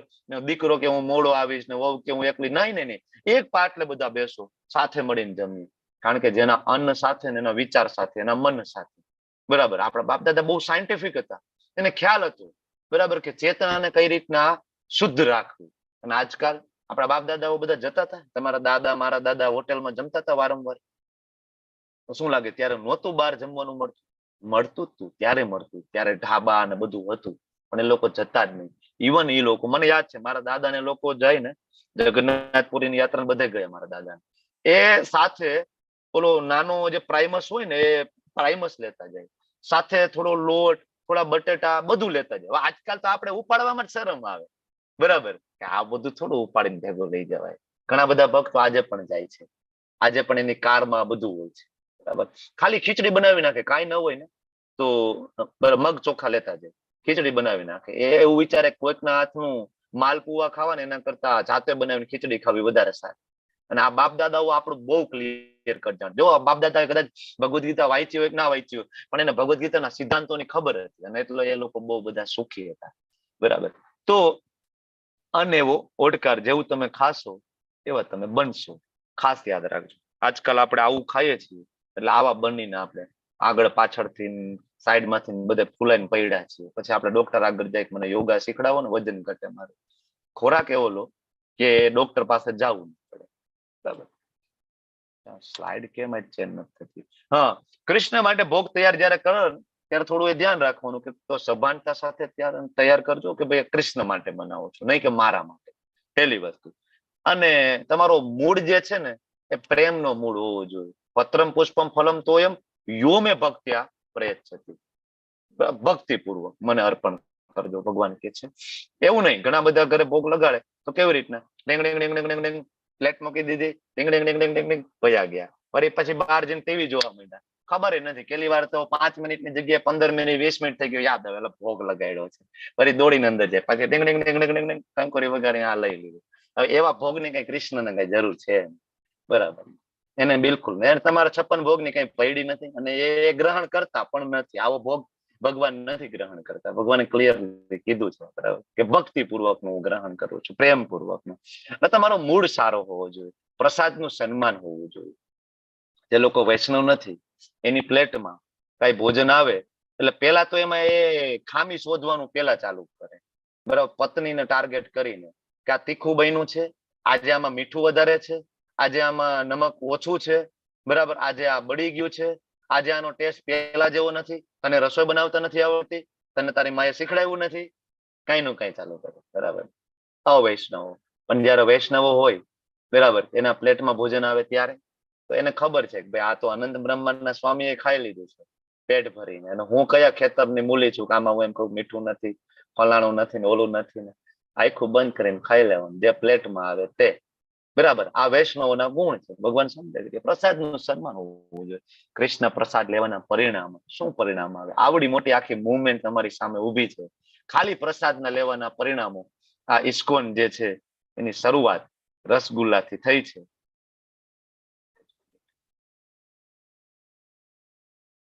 તમારા વિડીયો છે ને એ તમે પ્રોપર ક્લોથિંગમાં હોય, પ્રોપર ડ્રેસિંગમાં હોય ને તો તમારે તમારા વિડીયો ઓન રાખવા જોઈએ. કારણ કે તમે તમારા વિડીયો ઓન રાખીને બીજાને પ્રેરણા આપી રહ્યા છો. હવે સારી પ્રેરણા આપો ને એ વધારે સારું છે. બરાબર ને? એટલીસ્ટ આપણે એટિકેટ થોડા ઘણા આપણે જાણતા હોય એટલે મેં પહેલા દિવસે પણ તમને કહ્યું હતું તમે વિડીયો ઓન રાખો તો એટલે થોડું ધ્યાન રાખો. બરાબર. Thank you. તો પ્રસાદ લેવાના પરિણામોની વાત કરતા હતા તો આખી આ મુવમેન્ટ છે ઊભી છે તમારી સામે ઇસ્કોન. બરાબર.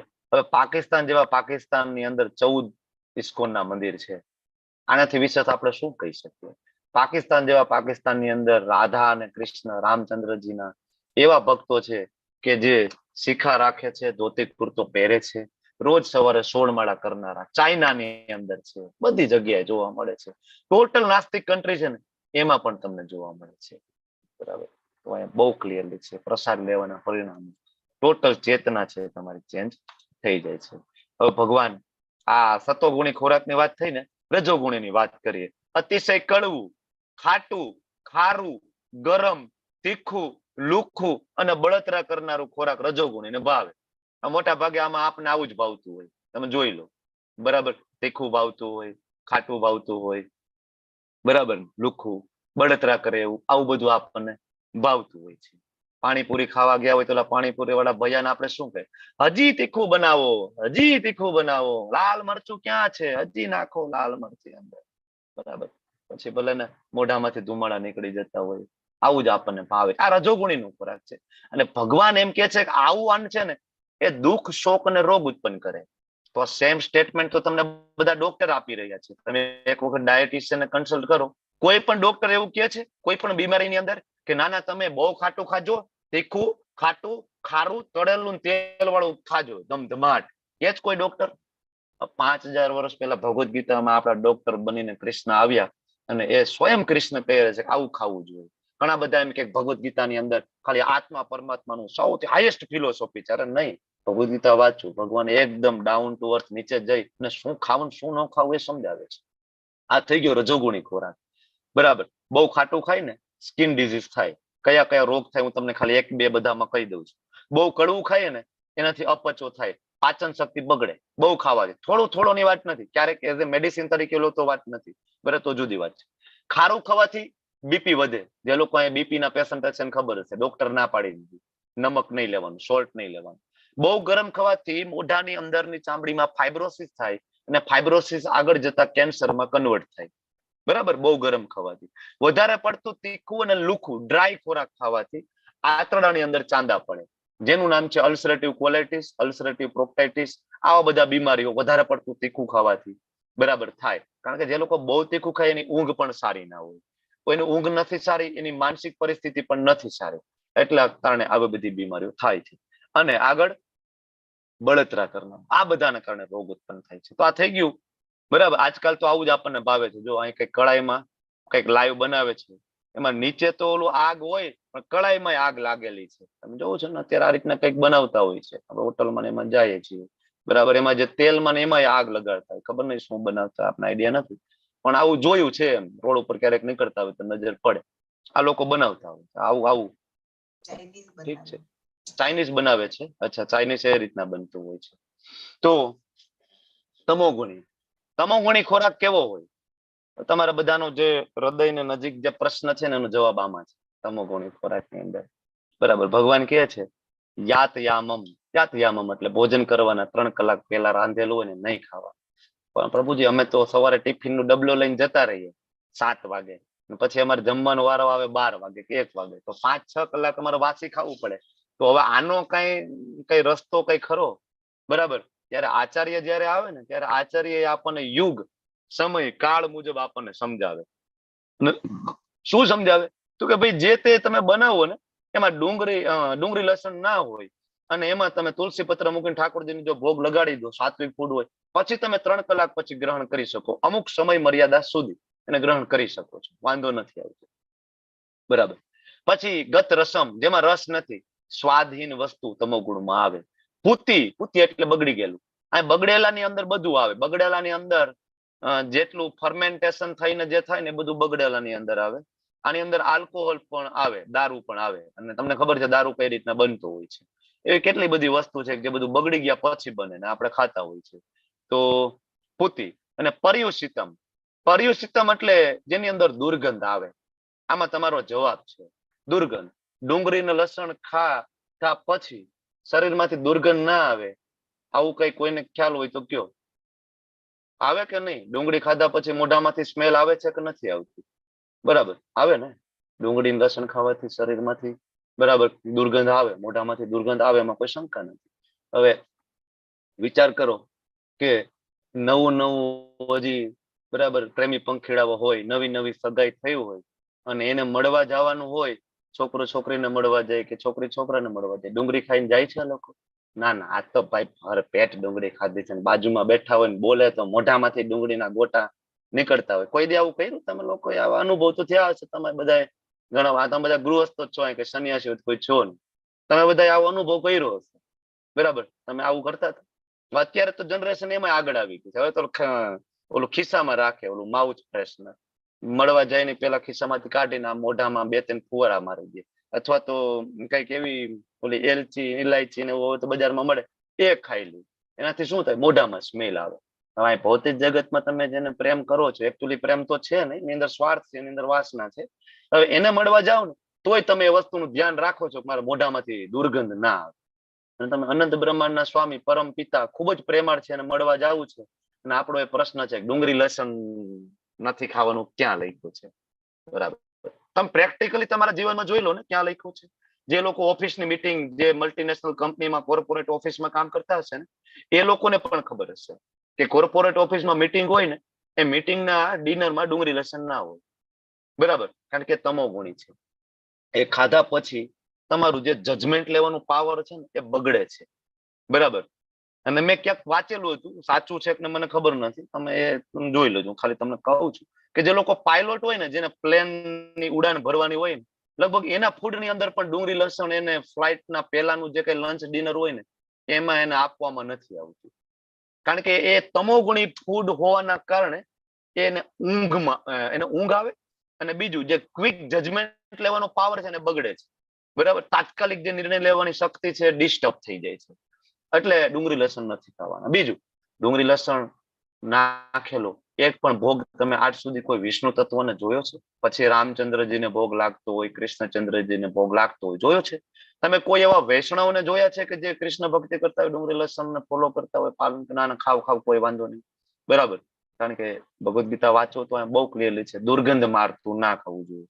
હવે ભગવાનને એવું નહોતી ખબર કે અહીંયા મારે ડુંગળી લસણ ચોખા શબ્દ લખવાની જરૂર હતી. ખાલી અહીં શ્લોકમાં ખાલી પર્યુષિત કહીશ તો આ લોકોને ગળે નહીં ઉતરે. ભગવાનને એવું હતું મારા બાળકો બહુ બુદ્ધિશાળી છે એટલે હું પર્યુષિત લખીશ ને એમાં એ લોકો સમજી જશે કે આમાં ડુંગળી લસણ આવી. આજકાલ ઘણા બધા એમ કે કાંઈ પર્યુષિત લખ્યું છે, આમાં ડુંગળી લસણ નથી, બરાબર? પણ શાસ્ત્ર જે છે એ આપણને આચાર્ય સમજાવે, એના માટે જ આચાર્ય હોય. એક શબ્દ ઉપર આખો લેક્ચર લઈ શકાય. ખાલી પર્યુષિત શબ્દ જે છે ભગવાને તો બોલી દીધું અર્જુન પર્યુષિત નહીં લેવાનું. અર્જુન સમજી પણ ગયા કે આ ભગવાન પર્યુષિત નહીં, બરાબર? હું સમજી ગયો, એમાં ડુંગળી લસણ બધું બગડેલું, બધું દુર્ગંધ આવે એ બધું બંધ, હું સમજી ગયો, બરાબર? પણ આપણા જેવાનું શું? આપણા જેવા માટે જ આચાર્ય આવે, આપણા માટે જ ગુરુ મહારાજ આવે અને એ આપણને અનુવાદ ટ્રાન્સલેશન આપે ને 4 નિયમો આપે અને એ જ સમજાવે ભાઈ પર્યુષિતમાં ડુંગળી લસણ ઇન્વોલ્વ છે ને ના ખાવા જોઈએ. તો આપણે સાધુ અને શાસ્ત્ર આને પકડી રાખવા પડે. ઘણી વાર તમે કહો ના ખાલી શાસ્ત્ર, બરાબર? પણ શાસ્ત્ર પ્રમાણે ગુરુ, ગુરુ મહારાજ પ્રમાણે સાધુ, બરાબર? આ રીતના હોવું જોઈએ. શાસ્ત્ર અને ગુરુ બે જુદા જુદા ના હોવા જોઈએ, બે એકબીજાને પેરેલલ ચાલતા હોવા જોઈએ. આને જ સાચા ગુરુ કહેવાય. અવૈષ્ણવો ગુરુ નસ્યાદ. ગુરુ કોણ બની શકે? જે વૈષ્ણવ એટિકેટ્સ જાણે છે, બરાબર? એ ગુરુ. અને સાધુ કોને કહેવાય? સાધુ જે ગુરુને ફોલો કરે એને સાધુ કહેવાય. તો એટલા માટે આપણને આચાર્ય સમજાવે ડુંગળી લસણ ના ખાવા જોઈએ, એઠું ના ખાવું જોઈએ, અસ્પૃશ્ય વસ્તુ બનેલું ભોજન ના ખાવું જોઈએ. આવું કોને પ્રિય છે? તમોગુણી. અચ્છા, તમોગુણી લોકોને આવું પ્રિય છે. હવે કોઈ વ્યક્તિ આખી જિંદગી આવો જ ખોરાક લેશે અને મૃત્યુ થશે તો ગતિ ક્યાં થશે? ક્યાં ગતિ થશે? તમોગુણી ખોરાક આખી જિંદગી નરક લોકની અંદર. ખાલી તમોગુણી ફૂડ લેવાથી પણ અધમ ગતિ થાય. આનો અર્થ એ થાય છે.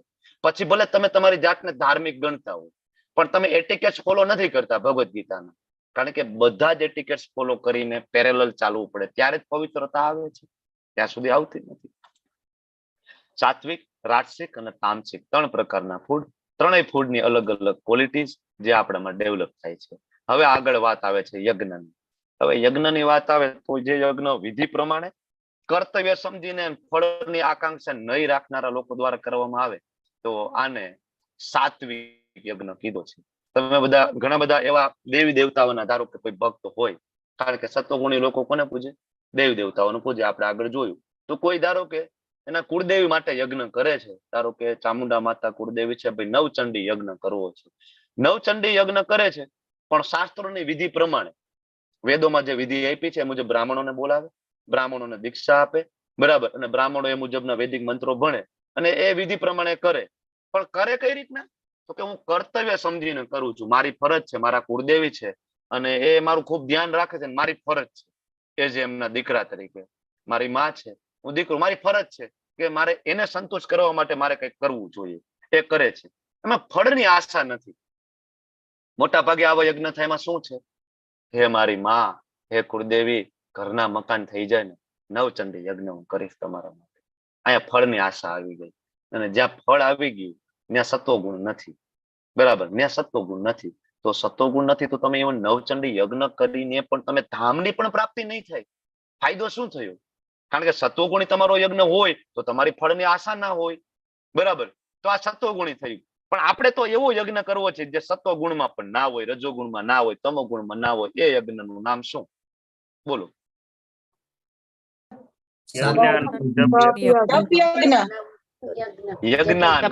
જપ યજ્ઞોસ્મિ. ભગવદ ગીતાની અંદર ભગવાન 10મા અધ્યાયના 25મા શ્લોકમાં કહ્યું કે ભાઈ એવો યજ્ઞ જે છે જે ગુણાતીત અવસ્થામાં થાય એનું નામ છે યજ્ઞ.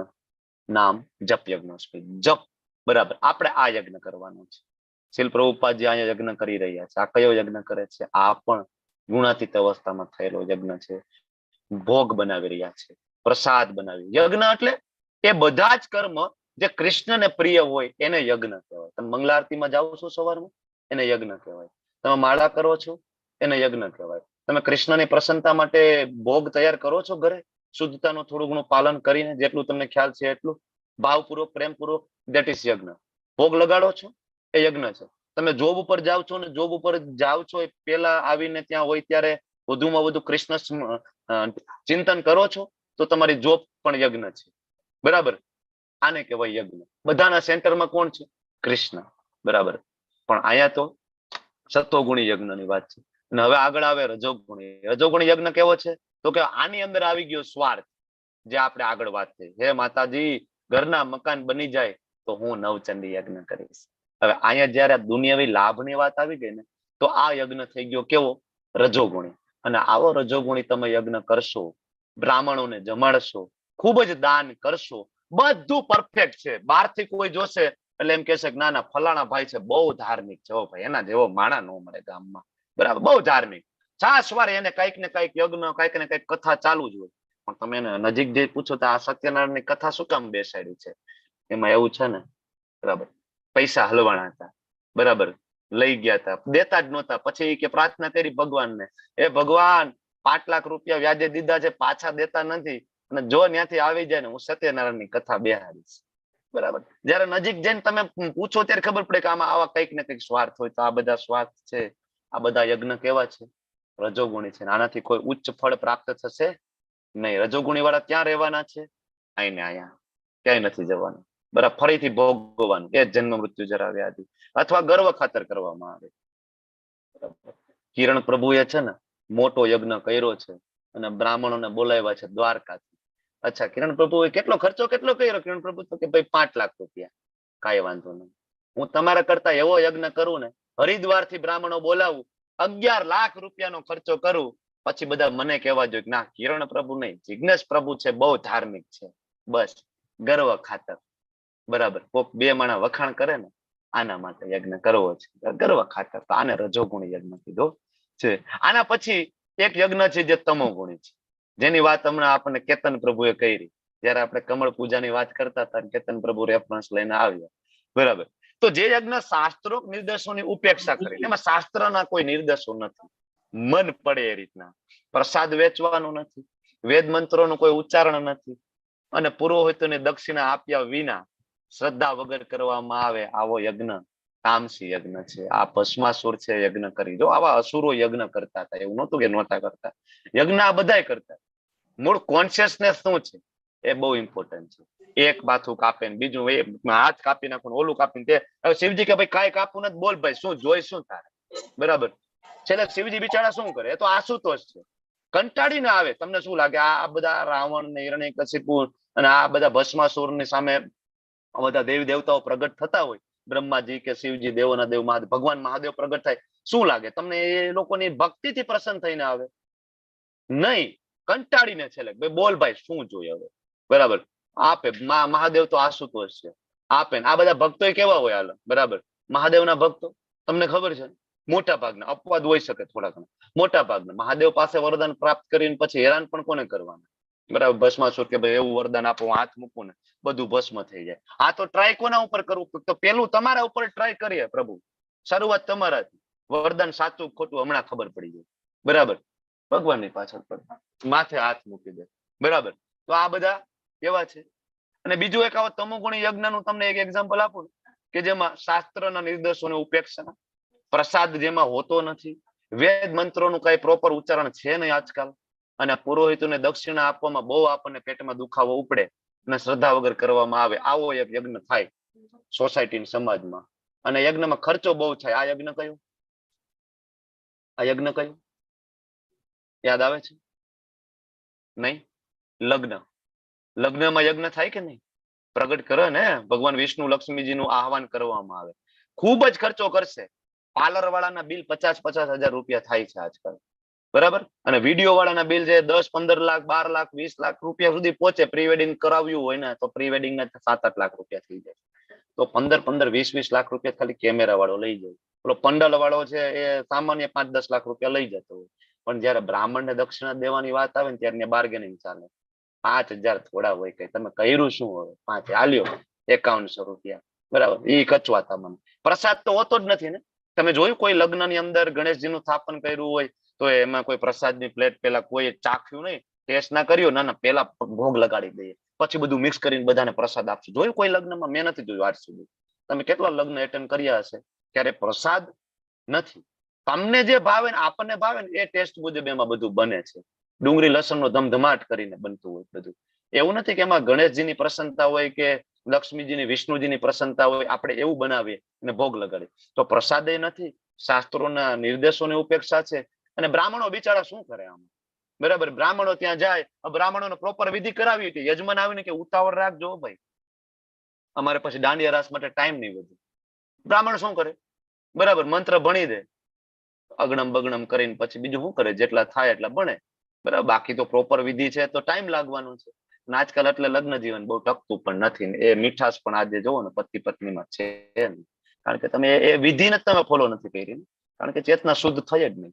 તો આ થઈ ગયું યજ્ઞની વાત. પછી તપની વાત આવે તો તપ માં ભગવાન સમજાવે છે પરમેશ્વર, બ્રાહ્મણ, ગુરુ, માતા પિતા જેવા વડીલોની પૂજા કરવી, પવિત્રતા, સરળતા, બ્રહ્મચર્ય, અહિંસાનું પાલન, આને શારીરિક તપ કહેવાય. જેના શ્લોક જેના બાળકોને આવડતો હશે ને એ માતા પિતાએ ચિંતા નથી કરવાની. કોઈ પોલિસી લીધી હોય કે ના લીધી હોય, ફંડ ફાળો અલગથી રાખ્યો હોય કે ના રાખ્યો હોય, અને ચિંતા નથી, કારણ કે એના બાળકને ખબર છે કે ભગવાન સ્વયં અહીંયા કહી રહ્યા છે કે માતા પિતા જેવા વડીલોની પૂજા કરવી. તો પૂજા ના કરત કઈ નહીં, એટલી શાંતિથી સાચવશે તો ખરી.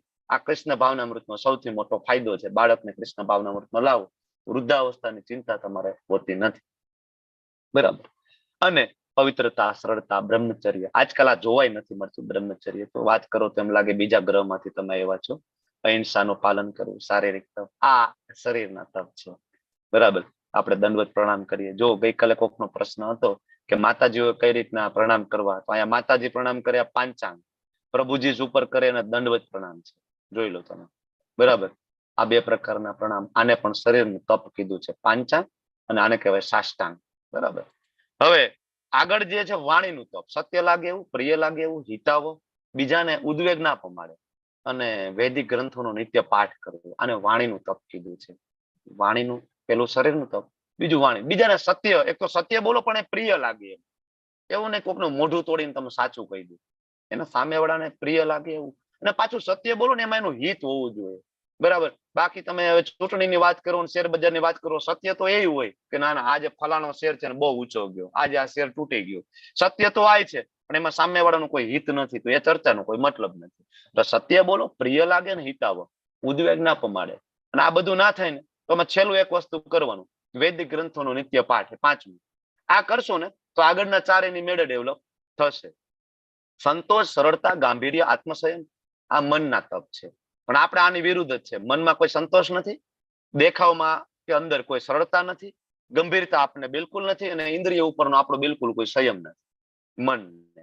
એટલે અહીંયા જે લક્ષણો આપ્યા છે આપણે તો એને ટોટલ વિરુદ્ધ ચાલવા વાળા છીએ. કદાચ આ શાસ્ત્ર વાંચીને કદાચ એની પેરેલલ ચાલવાની કોશિશ થાય ભવિષ્યમાં. તો આ તપ છે. હવે એમાં તપના પ્રકાર જોયા, અને 3 પ્રકાર બીજા, સતોગુણ, રજોગુણ, તમોગુણ.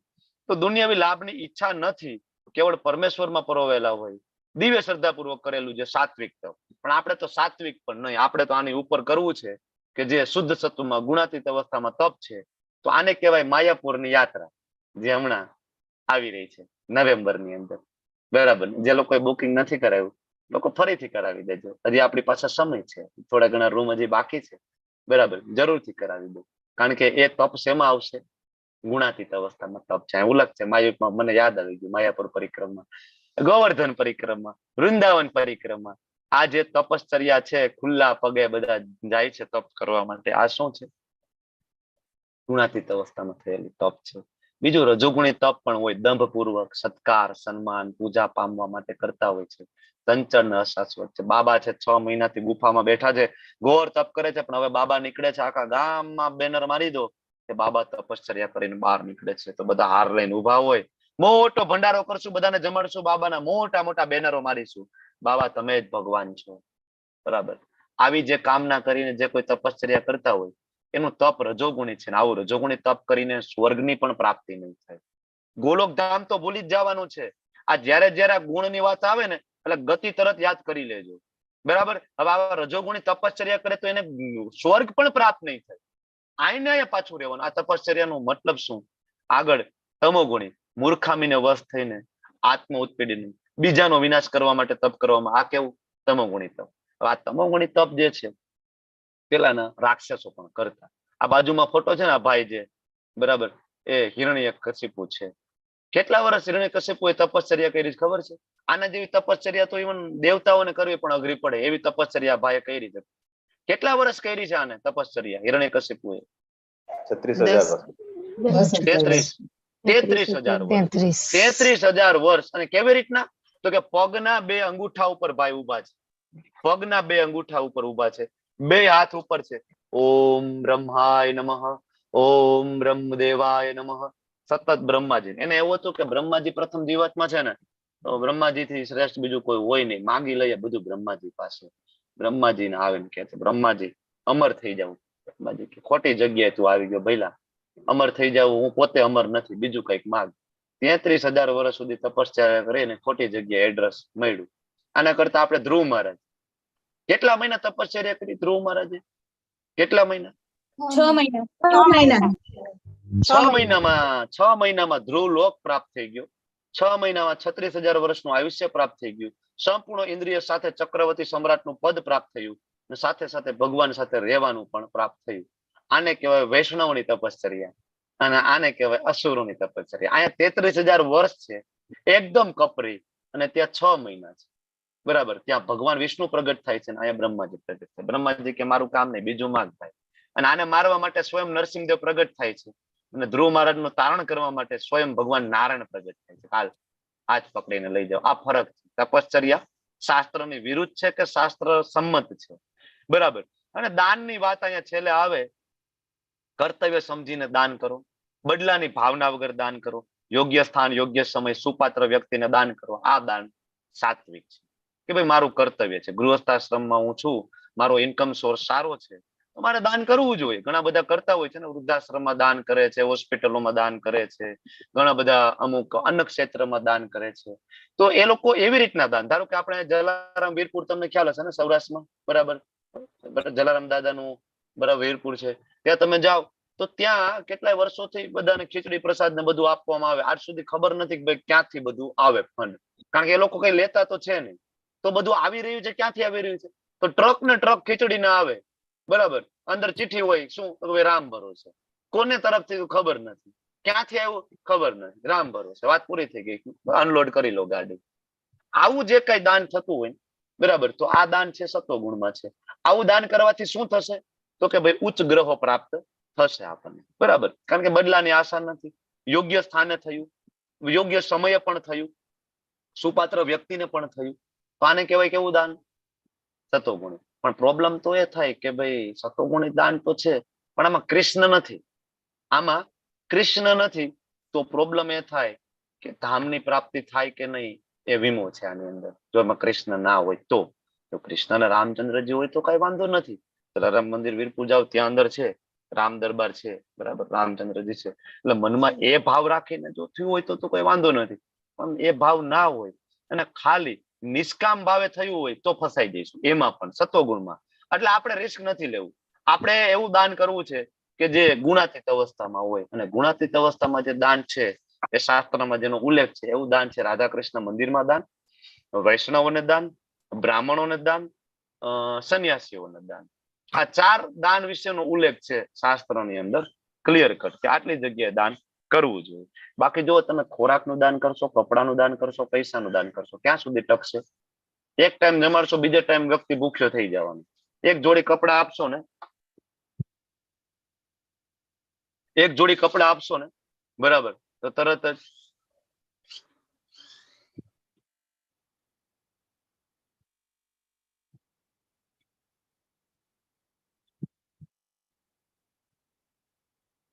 એક જોડી કપડા આપશો, કેટલો ટાઈમ ચાલશે? બરાબર ને, 2-3 મહિના. પણ તમે એને ભગવદ્ ગીતાનું જ્ઞાન આપશો, માળા કરવાનું શીખવશો, તો પૂરું થઈ ગયું. ખબર છે ને, ભક્તિ એક વખત આવી ગઈ, કેવો યોગ છે? અવિનાશી યોગ છે. ભગવત ધામ કન્ફર્મ છે. બીજે કોઈ પાસે એના હાથ લાંબો કરવા જવો નહીં પડે. બીજા એક દાન એવા હોય ને કે જેમાં બદલાની અપેક્ષા છે, કર્મ ફળની ઈચ્છા છે, અને ના મરજી પૂર્વક. પ્રભુજી ઘરે આવી તો ગયા, હવે નાય ક્યાં પાડવી, દાન માગે છે, અને હવે ઠીક છે આવી ગયા છે, દેવું પડશે. હવે ના મરજી પૂર્વક, ના મરજી પૂર્વક નું દાન રજોગુણમાં આવી ગયું છે. બરાબર. બદલાની અપેક્ષા. કોરોનામાં કેટલા બધા 1.5 રૂપિયાના માસ્ક પહેરાવ્યા ને, આજે કેટલાય આને આપણે જોઈએ છે. હોસ્પિટલ ની અંદર એક કેળું આપતા હોય, ઓલું પેશન્ટ બિચારું સૂતું હોય, તમે જોયા હશે સોશિયલ મીડિયામાં ફોટો, એક કેળું આમ આપતા હોય ને 5 જણા તો હાથ અડાડેલો હોય. ખબર નહીં કેળું એટલું વજન વાળું છે કે હું, ક્યારેક આપણે વિચાર આવે જેસીબી મંગાવવું જોઈએ કેળું પકડવા માટે. તો એક કેળું આમ દે, અથવા એક 5 રૂપિયાનું પાર્લેજી બિસ્કિટ આમ આપતા હોય ને 5 જણા તો હાથ અડાડ્યો હોય, આમ ફોટા પડાવતા હોય. મોટા દાનવીર કર્ણ બની જાય 5 રૂપિયાના પાર્લેજી બિસ્કિટમાં. તો આ બધું છે ને આપણે લાગે બહુ સારું, માનવ સેવા એ પ્રભુ સેવા છે, આ બધા આ કેટેગરીમાં આવનારા માણસો છે માનવ સેવા વાળા. પણ પ્રોબ્લેમ એ છે કે આ દાન તો રજોગુણમાં થયું, અને જો આ રજોગુણમાં થયું દાન તો કાર્યક્રમ પૂરો. તમે વિચાર કરો કે જન્મ મૃત્યુમાંથી છૂટવું તો બહુ દૂરની વાત છે. સ્વર્ગે તમને નથી મળે, આપણને નહીં મળે, ઉપરના લોકે નહીં મળે, આઈને અહીંયા રીબાવવું પડશે. પાછું એની એ માથાકૂટ છે. આગળ આવે તમો ગુણમાં જે દાન થાય, અપવિત્ર જગ્યાએ, અનુસૂચિત સમયે, દારૂ પીને બારમાંથી બહાર નીકળ્યા હોય, રોજ દારૂ પીતા હોય, બાર કોઈક ભિખારી બેઠો હોય, ભાઈ તું તો બિચારો, તારે તો ક્યાંથી દારૂ પી શકે, એક બોટલ અંદરથી લેતા આવે, આલે આ ભાઈ તારા માટે, તું યાદ રાખીશ મને, જા તમ તારે મોજ કરતી, એક બોટલ એ નહીં આપે, નાનું ક્વાર્ટર. બરાબર, અપવિત્ર જગ્યાએ. બરાબર, અમુક જગ્યાએ એવા ફંડિંગ થાય, આતંકવાદી પ્રવૃત્તિઓ માટે ફંડિંગ થાય છે ને, ક્યાંથી પૈસા આવતા હશે આટલા બધા. બરાબર, તો એ લોકો પણ એવું માનતા હશે ને કે ના ના અમે તો દાન કરી રહ્યા છીએ માનવ સમાજ માટે, અમારા સમાજ માટે કરે છે ને. બરાબર, તો આ છે અપવિત્ર જગ્યાઓ, અનુસૂચિત સમય, કુપાત્ર માણસ.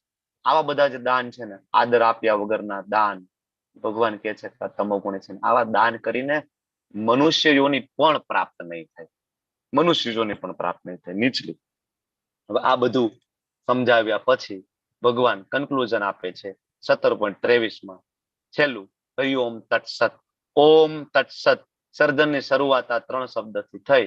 બ્રહ્માજીએ જયારે તપશ્ચર્યા ચાલુ કરી ત્યારે આ 3 શબ્દથી ચાલુ કરી. બ્રહ્માજીનો જન્મ ગર્ભદક્ષ વિષ્ણુજીની નાભીમાંથી થયો. નાના એવા બાળક બ્રહ્માજી છે, એને ખબર નથી પડતી શું કરવાનું. એક વખત ફરીથી આખી કમર દાંડીમાં આટો મારી આવે, કઈ મળતું નથી, આવીને પાછા બેસી જાય. 2 શબ્દ સંભળે, ત અને પ. તપ કરવાનું ચાલુ કરે છે. ઓમ તત્સત. ઓમ એટલે સર્વવ્યાપક, તત એટલે તત્વમસી, છાંદોક્ય ઉપનિષદ, તત્વમસી તેમના માટે, અને સત એટલે શાશ્વત છે, જે સર્વવ્યાપક છે, જે શાશ્વત છે તેમના માટે. એ કોણ છે? તો કે એ કૃષ્ણ છે. કારણ કે આગળ આપણને 13મા અધ્યાયમાં જોયું, 7.7 જોયું સર્વવ્યાપક છે. 11મા અધ્યાયમાં પણ આપણે જોયું કે સર્વવ્યાપક નો બીજો અર્થ થાય વિષ્ણુ, અને વિષ્ણુ છે ભગવાન કૃષ્ણ માંથી જ આવે છે, એમાં કોઈ તફાવત છે જ નહીં. તો કૃષ્ણ માટે કરવાની વાત છે, એને સંતુષ્ટ કરવાની વાત છે. કોણ કરે છે? બ્રહ્માજી. અને આપણે કોના બાળકો છીએ?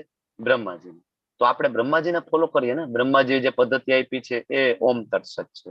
એ પાર્થ, ભગવાનમાં શ્રદ્ધા ના હોય ને, પરમેશ્વરમાં શ્રદ્ધા, તમે યજ્ઞ કરો, દાન કરો, તપ કરો, કાંઈ પણ કરશો ને, ક્ષણભંગુર. તમે સત્વગુણમાં કરેલું દાન છે તમને સ્વર્ગમાં લઈ જશે, રાઈટ? અને સ્વર્ગમાં તમારું જેવું સત્વગુણનું પુણ્યકર્મ પૂરું થાય પછી ક્ષીણે પુણ્ય મૃત્યુ લોકમ વિસંતિ, પાછા આઈને આયા હતા ત્યાં તે, ક્યાં ગયા હતા ક્યાંય નહીં. બરાબર. પછી રજોગુણમાં દાન કરશો, તપ કરશો, યજ્ઞ કરશો, અહીંયા ને અહીંયા, ઉપર ને નીચે ની ક્યાંય, બરાબર, હેરાન ગતિ ચાલુ ને ચાલુ. તમો ગુણમાં તો કે ભાઈ મૂઢીઓની શું જાય હતું. તો ભગવાન કહે છે કે આ ક્ષણભંગુર છે, જેમાં હું નથી. બરાબર, ભગવાન કૃષ્ણ જેમાં નથી, કેવું છે? ક્ષણભંગુર છે, એ અસત છે. અને આ અસત આ જન્મમાં વ્યર્થ અને આગામી જન્મમાં પણ વ્યર્થ. બરાબર.